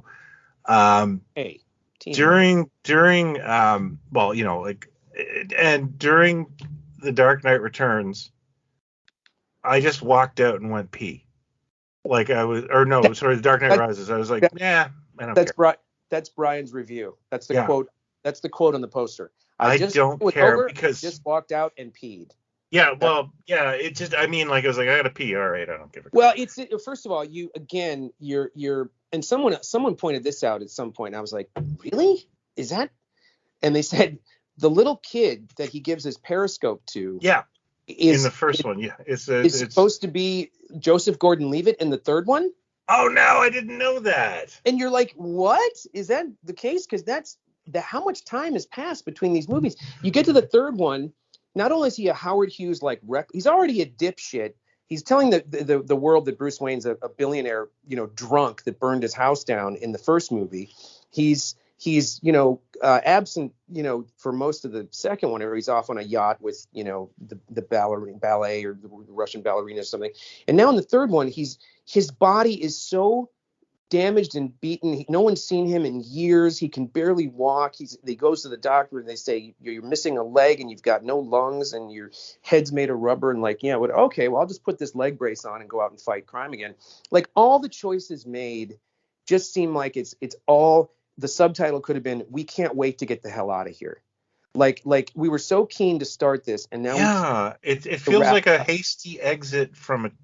I don't think Batman needs to be a trilogy, Well, it could be a trilogy, but you go, oh, yeah, you're right. I think it should have been open-ended. It shouldn't have been a trilogy, but it could. You have nothing for Batman to do other than be slow on the uptake, lose everything. He never would be dumb as a post. Be dumb as a post. No one would ever leave him alive. This monster would not leave him alive, and then he'd escape. How long was he in the prison for? What the thing? And then everything goes. Its ambitions are ridiculous. But worst of all, and also, okay, what's worst of all? Well, I was gonna say worst of all, and I know this is like a million memes and cliches and whatever. Tom Hardy is a pretty. I love Tom Hardy. He's good. He's good. But there's a lot of Tom Hardy that you go, what's the accent you're doing? Is that, or is that, are you supposed to be Brooklyn or are you Australian? He doesn't even keep an accent. Not picture Bane in a pith helmet. He doesn't even keep an accent going through Mad Max. He doesn't even keep the accent. At the beginning of Mad Max, the VO is Australian, and then it just starts to kind of disappear as the movie kind of goes on. But Jason, I just want to give you a little bit of my personal history. When I was a kid, we used to rent a cottage. And we rented a cottage next to a guy named the Colonel, and he was this old guy. This was 1978. This guy was in his 70s, and I remember I'd wake up in the morning and the Colonel would be marching on the shuffleboard court, Like him already. And he brought his personal physician and his new wife, and I just remember I would sit and listen to this guy. He'd be like, yes, well, I served in India. And yeah, this guy was a cartoon, and that's the Bane accent. Like yeah, I think you're even that what you just said is being Yeah. way. You're even that's being way too kind to what this thing is. Because my thing is, you go, okay, you know, and you hear Nolan's interview going, I don't know if he's, you know, because his face will be covered up, and did Tom want to do this because you wouldn't see his face, and could he really do it? Yeah, and what But you already know is you're not going to that see his face. thing? You're going to see this device on his face. You're not going to see Tom Hardy's face, and he's Yeah. a bit of the hunky guy. I get it, but you got his face covered up. But then it's like, whatever he's doing on set, whatever voice he's doing on set in those scenes, I'm telling you, is not the voice that you get in looping. That's not the voice they went in and recorded. So whatever he was doing on set, then they had to go, we need to get in a studio and have you do these lines again. And then once again, but I'm saying however bad he might have been on set, that's the point that Nolan could come in and go, listen, I think I know where you're trying to go with this voice, but listen, when we do the actual dubbing, you know, because we never see your mouth, we're going to need to work on this. But no, it's and it's like, what the fuck? And then there's moments, I swear to God to you, there's moments in that movie that it is not. Swear to me. It is not Tom Hardy doing the voice. I promise you, they got someone else to do some looping for that movie, to not pay Tom Hardy. And it was Sam Jones. Do you know the moment? Do you know the moment that when Batman goes underground and starts to fight him? It's right in there, and there's a couple of lines that you're like, that's not Tom. It goes from like, and then it becomes, would you like to come and see my flower bed and see what the bird? And you're just like, whoa, go back. The best thing that wasn't about Tom Hardy. What the fuck? This is a $400 billion movie, and nobody goes. Nobody sitting around listening to those lines in recording had the guts to go, I think this is going to be a problem. I think people are going to make fun of this when it comes out. And from the moment it hit, all anybody did was make fun of Bane and the way he talked. And I think the greatest legacy that movie has is the Harley Quinn show that I really like, that cartoon. Bane talks like that in that cartoon. And he's a joke, and it's funny because I hate the character of Bane, by the way. I just want to point that out. Well, he it's also, is why are we doing a gimmick. And I wonder if that was like the Sam Raimi, like, you have to put Venom in this. Okay, well, I'm going to get Topher Grace to play the big football. Yeah, I hate this, so I'm going to, Like, somebody pushed him to put Bane in it, and he went, okay, well, I'm going to do him as this British, like, it's just, so much of it is even the thing between him and Alfred, that Alfred doesn't give him the note. Like, you just go, where is the team that did Batman Begins? Like, what happened to this? Oh yeah, no, I think that movie is okay. So we agree on that. But then, meanwhile, over here, we're getting all this Superman action happening. We've got Bryan Singer's Superman that happens. And we've got the greatest Catwoman movie ever. And we never discussed Anne Hathaway's Catwoman. I like Anne Hathaway's Catwoman. All right. Yeah, as Catwoman, that's all we need. I would take Halle Berry over Anne Hathaway's Catwoman. And I can't believe I'm saying that, but so then we get all the. Well, you know where I stand on Halle Berry's Catwoman.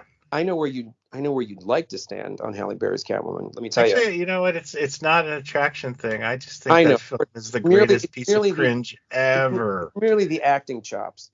So then we get Man of Steel, which is another episode into itself. We can talk about all. I really want to get into that, but I don't want to get into it. Brilliance of that. But then we get Batman versus Superman. Now this is the one thing. Like, I think I was there for the Keaton announcement. I think the Affleck announcement was worse. The reaction, I don't think anybody really wants it. Like, he hasn't done anything with the part. It's a modulated voice. He's again, and I don't necessarily think it's.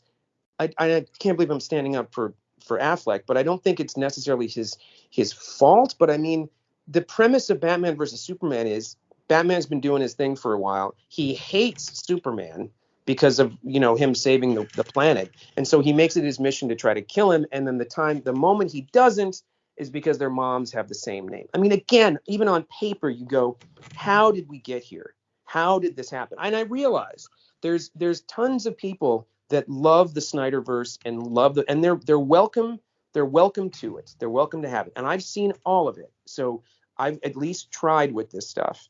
While I think that Affleck gave it a good go, and at times he looks kind of cool, and there's some cool things that happen. I think all of it again is so poorly thought out and so rushed that I don't even know.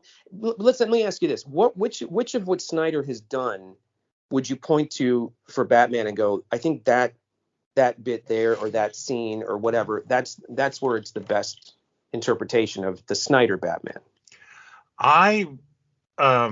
Okay, first of all, I'm not a giant Zack Snyder fan.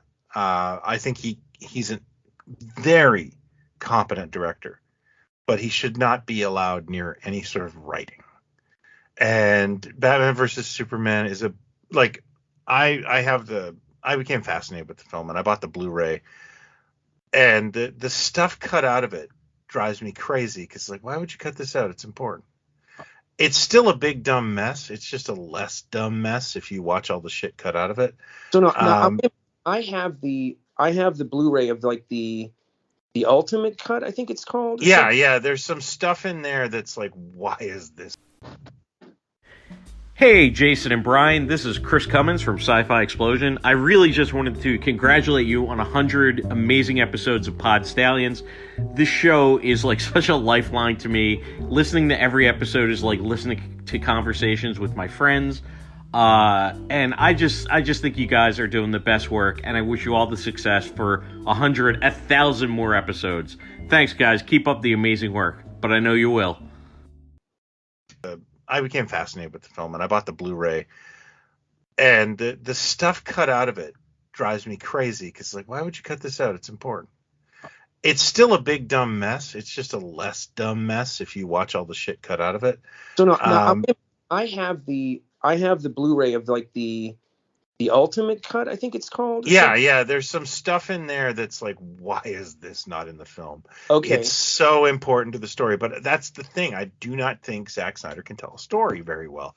Having said that, I think he listened to his critics, and I do like the Snyder cut. But I like Ben Affleck. I feel like Ben Affleck is almost collateral damage in a terrible, terrible movie. And well, yeah, because I do have to tell you though, I like him and Jeremy Irons as Bruce and Alfred, and I like his idea of being kind of an older, tired Batman, which unfortunately I know for a fact was heavily influenced by Frank Miller. I know the branding was influenced by Frank Miller. Someone told me that. I like Jeremy boots. Jeremy Irons is a perfect Alfred. I like his boots as Alfred. I like his riding boots that he wears. No, but the best scene, I would have to say, I'm sorry, I keep banging my mic.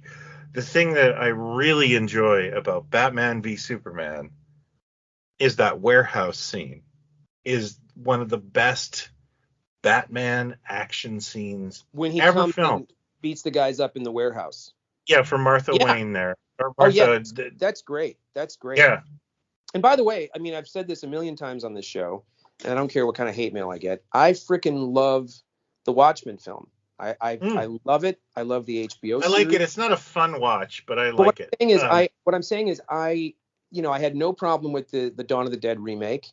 And 300 was, it's fine. It was, and it's just it was a good adaptation. It was a good adaptation. Of the source material. So when he was, when Watchmen happened, I was on board, and I happened to absolutely love it. And it's something I go back to quite a bit. So I was excited that he could do something with this universe, but sadly he kind of took the darkness into all of it. Yeah, unfortunately, and I don't like what he did with the DC universe. I agree with you on the writing aspect as well. It should just somebody else. And I think there's a lot of Jeff Johns in a lot of this stuff, and I don't think he should be anywhere near it, frankly. I would agree with you. I think when you look at the Wonder Woman, his casting's even good.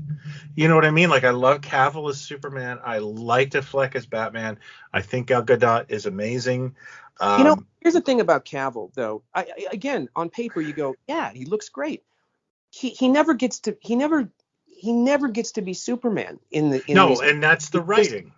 And he never gets to be Clark Kent. I mean, his Clark No. Kent and Superman are the same thing. You never get to see him being kind of smiley, happy-go-lucky Clark that's, putting on a face for everybody else. I would love to see dude get a good movie. And then Affleck, well, he was great. He was great in Mission Impossible. He was great in. No, what I mean is I loved him in The Man from U.N.C.L.E. But what I mean is I would love to see him in a good Superman movie. Yeah, I don't know if we're ever going to get it, but then it's just darkness upon darkness, et cetera, et cetera. And Affleck, I just go, he's I don't know. Sometimes that frickin' he did two things this year or last year that I'm astounded. Like, really? He's great. One is the Clooney directed Amazon film. I forget the name of it, but he's like this kid's uncle that kind of mentors him through life at a in the 70s in New York or Jersey, whatever it is. He's great. Yeah. And he's great in The Last Duel. And you go, if he gets the right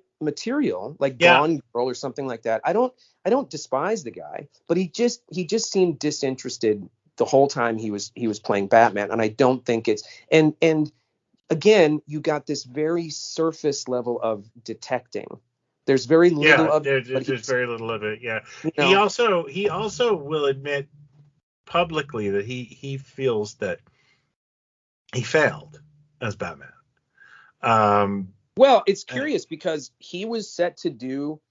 Yeah, he's set to do the movie that we're about to talk about. Yeah. The Batman. So I wonder if they wiped all that clean and started fresh with Reeves. So I'll start the Batman, and I'm just going to say off the top, I absolutely loved it, and I can't wait to see it again. And I would say that Batman 1 holds a special place for a million reasons. But this to me is, this would be next to Keaton would be the best depiction of Batman I think they've ever had on screen.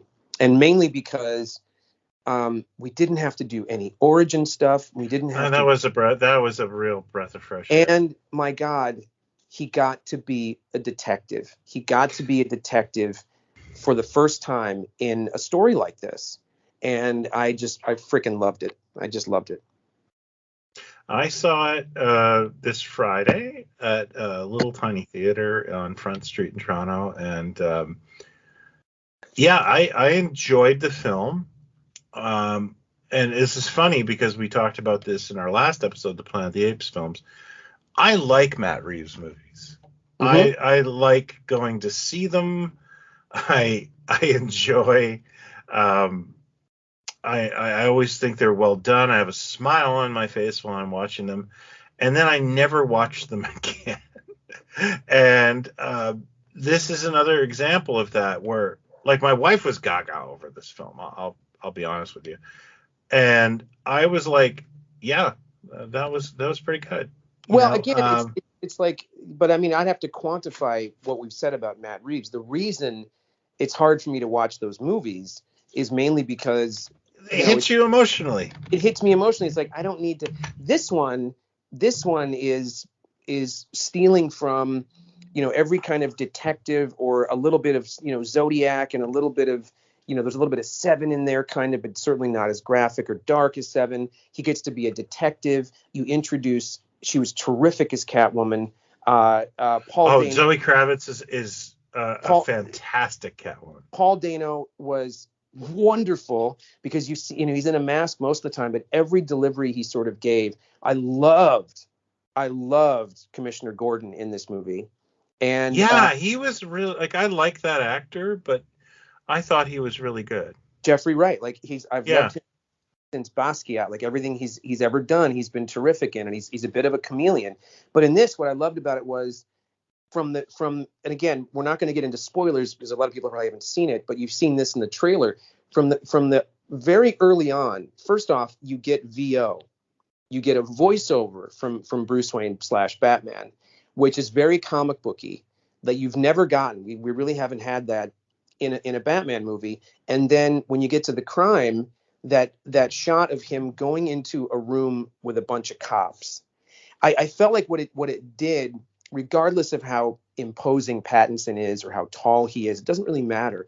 It gave you the sense that just his footsteps, the way that the boots the sound of the boots kind of hitting the floor, sort of, that he was this imposing kind of character that kind of the cops kind of, go aside. But you go, oh, maybe we've done this before. Maybe he's shown up to a crime scene before, and Gordon has put the word out. And I loved that about the film, because his name is on the thing. It's like, let's get him here. And you go, well, there's a bit of a partnership going on with these two, and this would be the reason that Gordon would be like, well, maybe you're better at this than some of the guys I got on my team. Like, well, why don't you take a look at it, see what you think?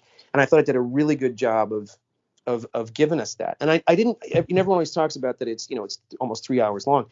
I never felt like it was. I felt like I wanted more of this. Like the pace was really good for me as well. I did have some issues with pacing. I did find that it dragged a bit for me. There were scenes, like, I feel I'm not an editor, but I feel like I could have taken 15 minutes off this movie. I mean, it's probably there were a couple of mopey scenes that I feel, and look, I thought it was an excellent film and people should see it, but yeah, I felt like it was just 15 minutes out of that's, I guess you're entitled. If you put a gun to my head and said take 10 minutes out, I'm sure I could, but I don't think anything was there that I don't think it was like, oh boy, when is this? When are they going to get to the, like, it's a great mystery. There's a lot of characters going around. You have to pay attention to the characters, the names, etc. It's the thing between him and the Riddler is great. And then the sort of twists toward the end of what this whole thing's about and how. Yeah, I really, and I guess we could talk spoilers, right? So spoilers. Greetings, everyone. I'm Matt Weinhold from the Monster Party podcast, wishing Pod Stallions a happy 100th episode. I'm sure you'll all remember that I was the guest on the episode called Dalek Grab Bag. So, in the spirit of Davros, I order Brian Heiler and Jason Lindsay to celebrate. Turn us off now if you haven't seen the movie. Yeah, turn us off now. The scene with him and the Riddler in the Arkham there was fantastic. Yeah. I really thought the Riddler had cracked the code. Yes. And I thought, wow, that was good. Like, building that tension and having that scene, that was excellent. And I want to say, Pattinson's amazing. He's a really, I've liked him as an actor. Since I saw him in a movie, I think it's called Good Time.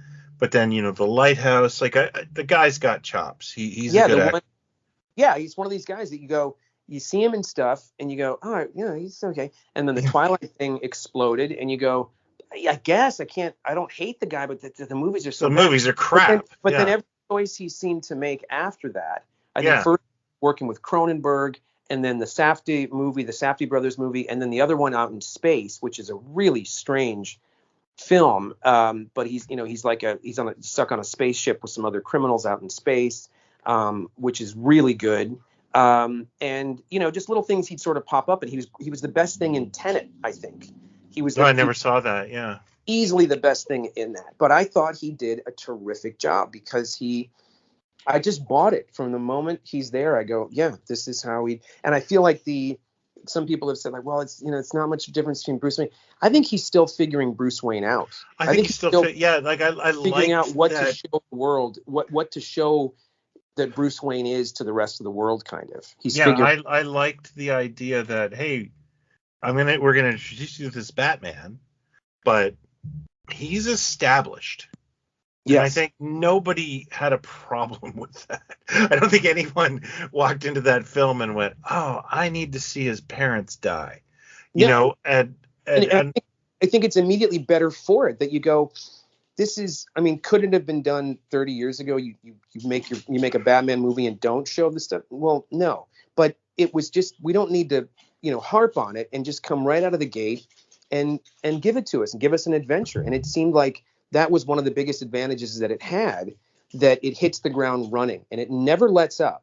I mean, it really, you said there's a couple spots that get a little moody or whatever, but even the exchanges between him and Catwoman, like even those bits of dialogue, like it never gets bogged down with anything. No, I enjoyed the film. I'm not going to say that. The one thing I'd say that's a weird, it's not a complaint, but it's a weird thing to point out as I'm, it didn't change anything either way for me. John Turturro. I can't think of a movie where John Turturro has just played a monster or a villain of a person. So when you see I had to say to my wife, was that John Turturro? Well, you kind of go like, you have to really let go of everything you've ever seen him in to go, he's a real, he's a scumbag in this thing. Like he's really a bad guy. So if anything, that his previous stuff kind of goes against him, where you're like, it's hard to dislike him because of all the, he doesn't really do nasty characters.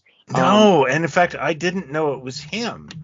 And he's doing a full, what is that mobster that looked like that? Was it Sam Giancana?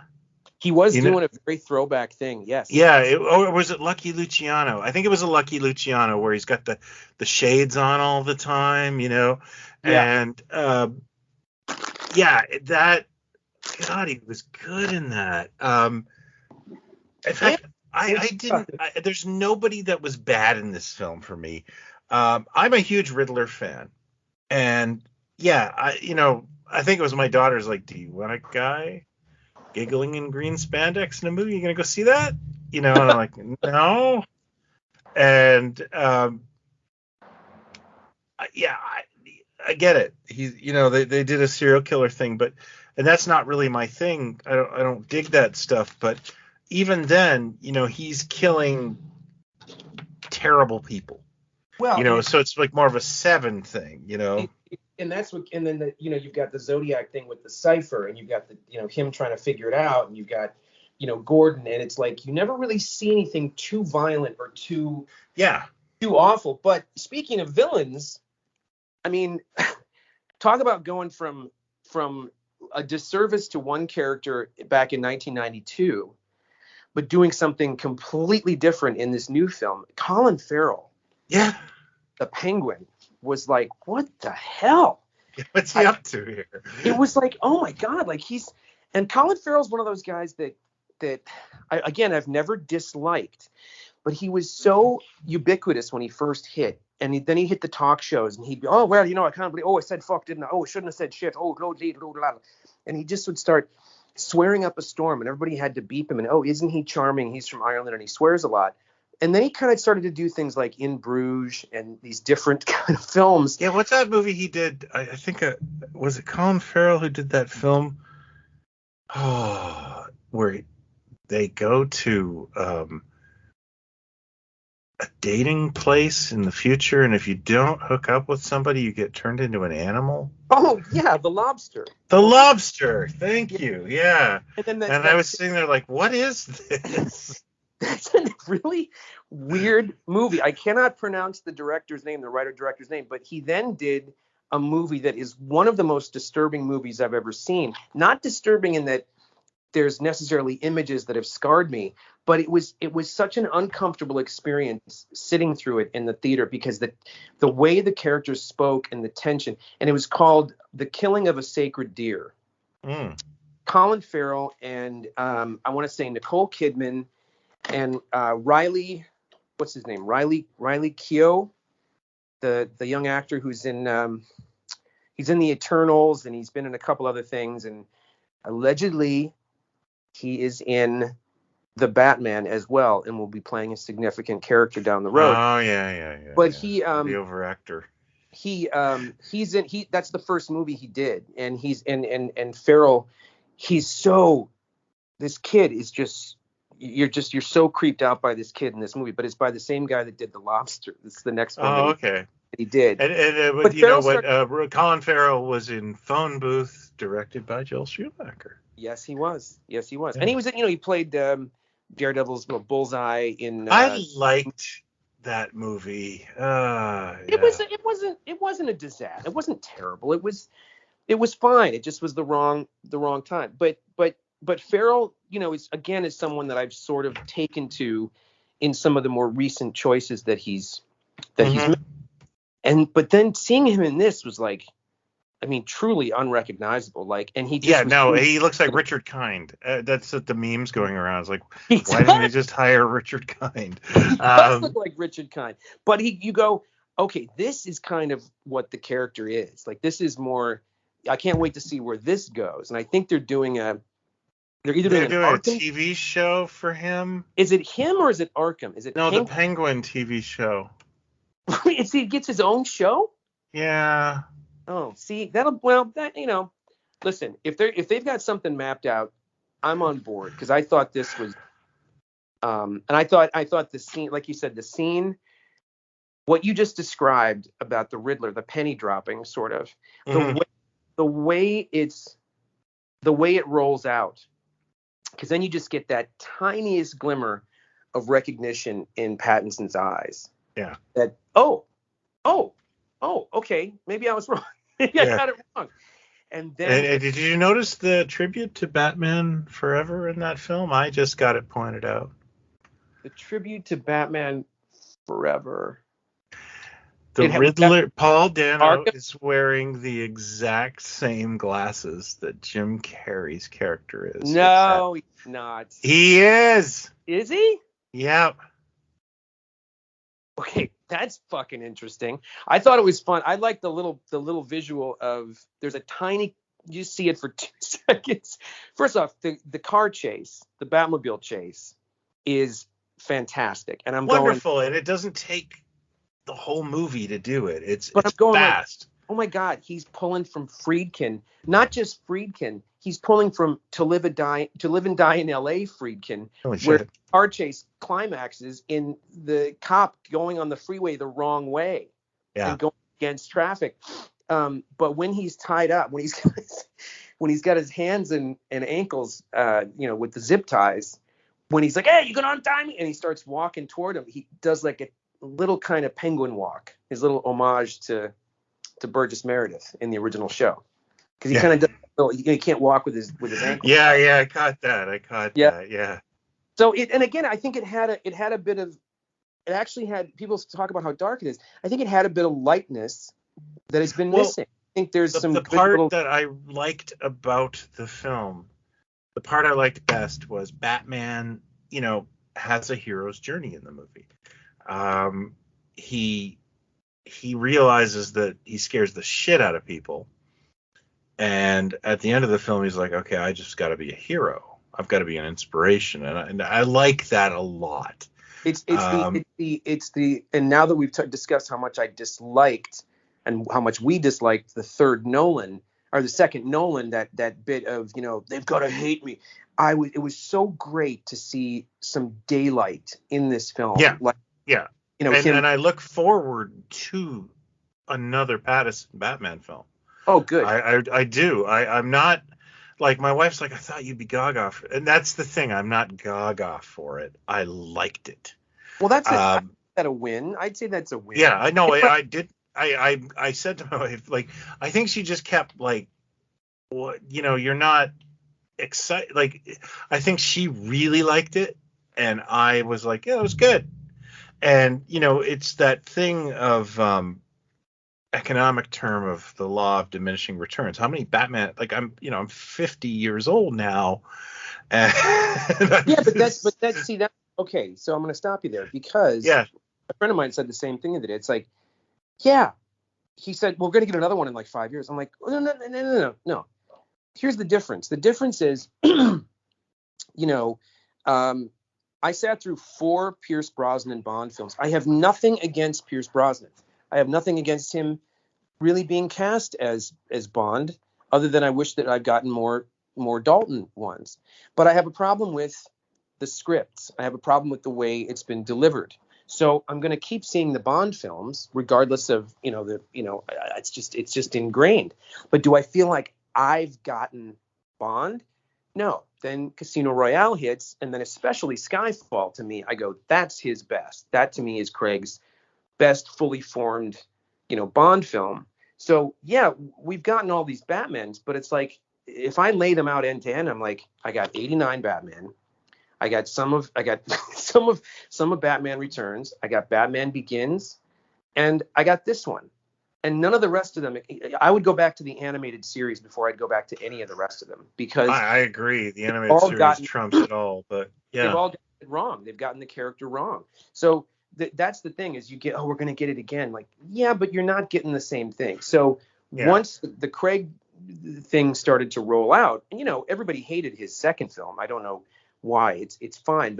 But you thought the thing of looking at that first one, you go, this is now in good hands, or Taika doing Ragnarok, or the Russo brothers. So you go, oh, they're doing the next one too. Okay, I'm not worried. Or those same writers are going to be okay. I'm not worried. So yeah, we've gotten different Batman, but we've gotten it wrong so much of the time that sitting in this was like, okay, this is what Batman needs to be. Give me more of this. Give me more detective work. Give me more. And I think he kicks more ass in this than any of the other movies.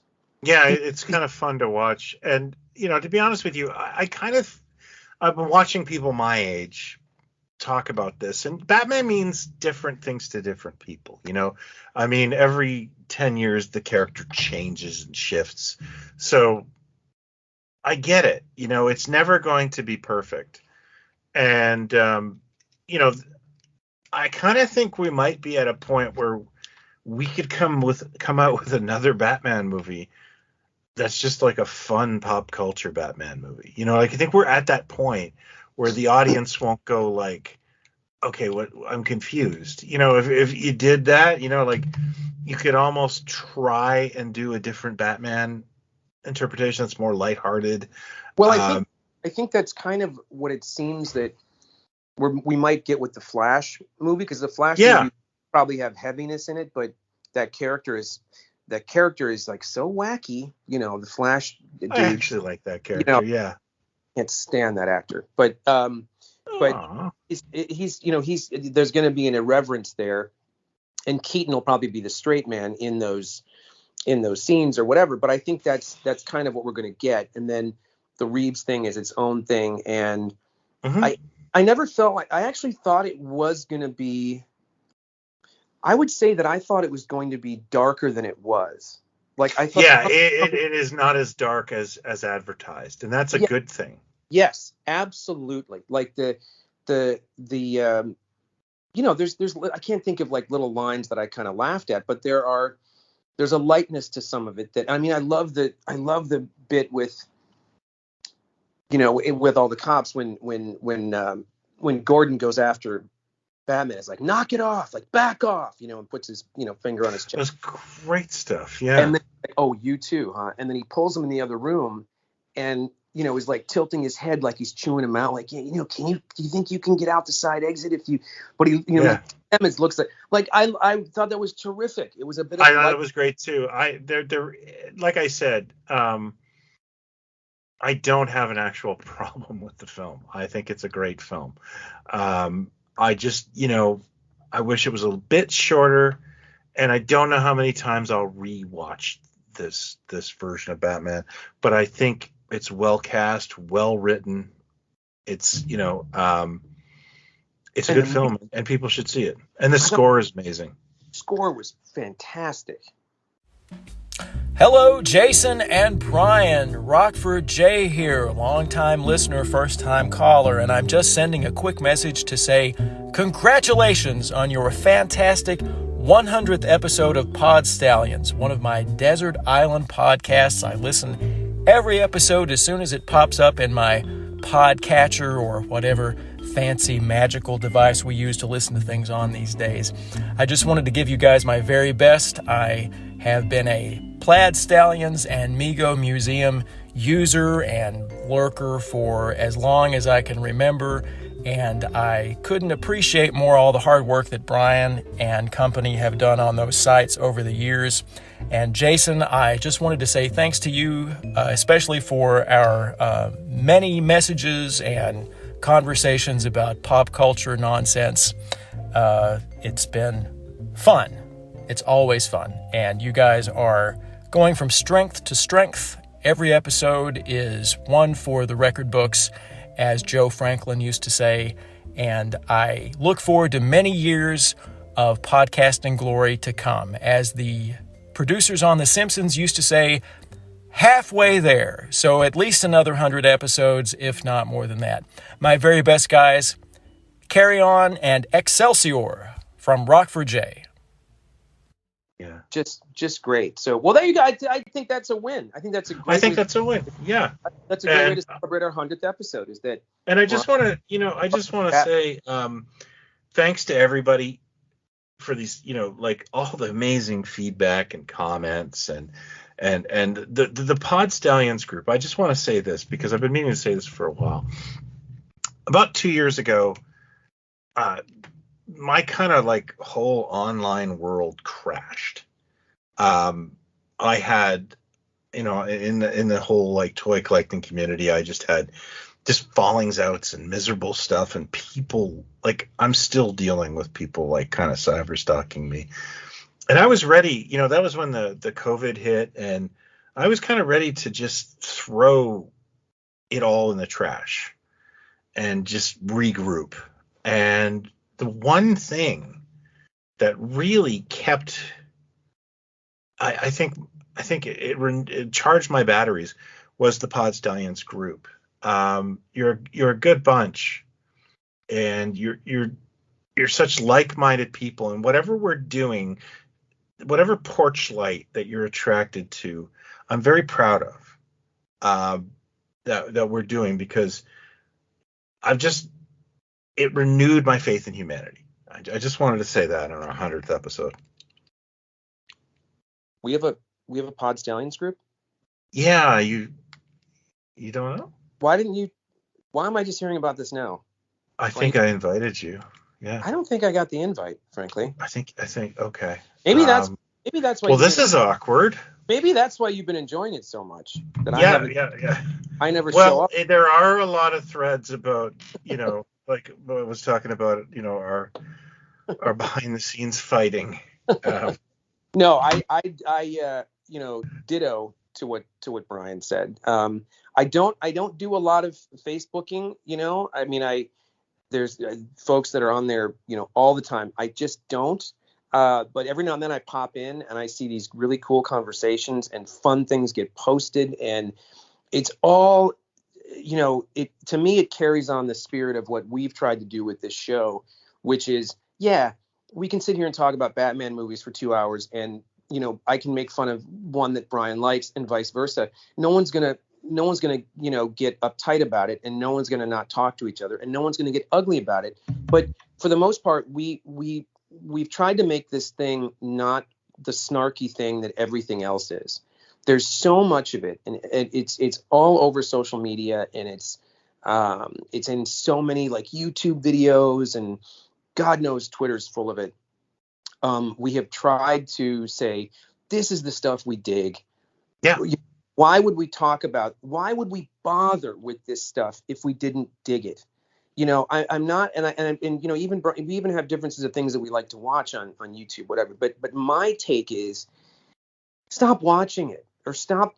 Then it just becomes, I know I'm going to hate this, and I'm going to, watch it and tear it apart. And my thing is, I have to see things. I have to, even if I hear about it, I'm probably going to dislike that before I can start trashing it or say I like it or not. But you're never going to hear like, a bunch of bile in this podcast, because it's just not, it's like, I thought it was bad. I didn't really like it, whatever. And that's it, and move on. And I think that's what we've done really well, is mainly embrace all of this stuff, for better or worse. And I feel like the group does that too. It's about celebrating who remembers this thing. Remember this thing happened once, and that's what a community like that should be like. I think that's my interpretation of what those things are. Nobody's too serious. Yeah, it's just like, but any fan club you ever joined, or any, before the internet, it's like you want to be with people that dig this stuff, and that are, hey, did you happen to catch this is going to be on Friday, or that's what it is, and that's what it should be. And so it's I hope that we brought joy to you guys as well, and we love getting your notes. It's the only way we kind of know this is working when we hear from folks and saying how. Not that sounds egotistical. Like, send us say nice things about it. Only say nice things about Only it. nice things. If you don't like it, just send it somewhere else. I don't want to know. But I'm just saying it. That's when you go, oh shit, they heard that. There's been a lot. And I mean, like we get lots of mostly civil pushback, and it is what it is. Really? Yeah. Like picking apart things, like why do you guys not stay on topic, kind of thing? No, nothing like that. More or less like when we pick a movie and they don't agree with us, and it's like, well, that's fair. I mean, Yeah. My friend and I used to run a beer blog, like a booze blog called Liquor Pig. And we would try booze, and then we would write these, something awful style remarks about it. We would try and get really literal and have fun with it. And we would get these comments, and some of these comments were like, we would kill ourselves laugh. They were all mean. And they're like, you two morons obviously don't have taste buds. And it's like, I put the thing in my mouth. It tastes like crap. I spit it out. But there you go. Like, you're talking about a blog about beer. Yeah. That type, that person, that vibe you're talking about, I bet there's American Girl doll chat groups that are, like, you could pick anything, and there's some. Because we've been talking about you started in the Ain't It Cool News podcast, which I know you really dug, and I dug it for a while, but then I kind of walked away because I started to not like the guy that was delivering. The narrative is a little thick. I think I forgive it more than you because I do it while I'm working. And then he went to Texas. And what happened was he went to Texas, and then something happened, and it was really an icebreaker. Don't break the window on me for it hasn't bothered me yet. And I just mean that it's like it's falling into the same kind of trap that the initial thing that you're talking about fell into. I get it. I totally get it. So when I hear the stories about Ain't It Cool, I go, my God, this is translate it to these groups on Facebook, take it to, the YouTube videos. It's just, those headings on videos like the Batman. Is it really good or not? Really? It's the worst thing I can say is, like Mego came back, and Mego was like the thing I talked about for 25 years. You know? Yeah. Did you know I collect Mego? What? And then the company came back, and I don't think I was prepared to ever be involved with a new toy company. I get along well with the folks at the company, but I think a lot of people wanted to be invited to the table, and the expectations and things just like exploded, and people got really weirdly serious about it. And that's the one difference between me and a lot of folks is like, I don't take anything personally, like, oh, I don't like that toy. I won't buy it. But to be fair, and this shows what a good person you are. Yeah, you don't take it that seriously. But when you get negative waves or like heaviness from people over nothing, it does hit you in the gut. It is. Yeah. It bothers me to read all that crap. I do kind of wear it like a coat. And have you ever seen the Saturday Night Live skit where Vince Vaughn and Will Ferrell are cat toy salesmen? I'm going to say no. Okay. It's really funny because they're insane. They're just like monsters about these cat toys. Mm-hmm. And at one point, someone brings in the new model of whatever, cat thing there is with, the little fuzzy ball on the top. And they're like, God damn it, what did you do? And they're like screaming at the guy. And then they both jump on the table and pretend to be cats to see if it works.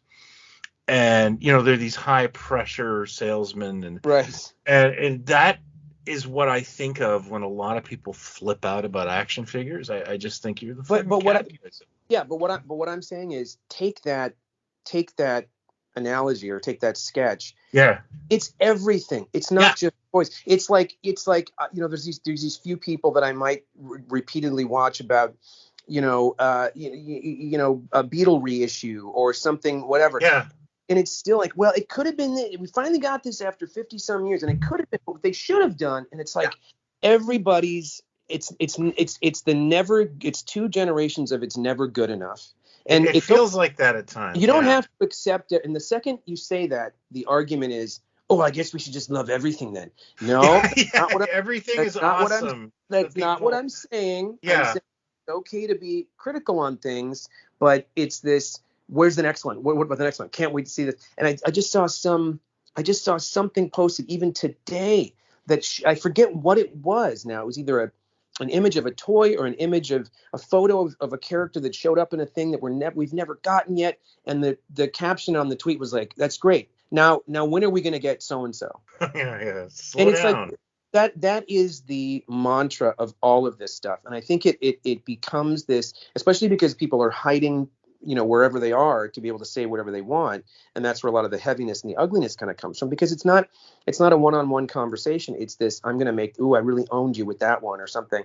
It's just, we've tried to make this thing for 100 episodes be a conversation that if we were out somewhere, or we were hanging out at Brian's house or whatever it is, and we started talking about this silliness, that we'd have a great 90-minute conversation about it. And that's what it's tried to be. And I don't think it's not going to change the world, and it's not super analytical about, why, Catwoman is the best DC movie of all time, where, you take 3 hours and dissect it.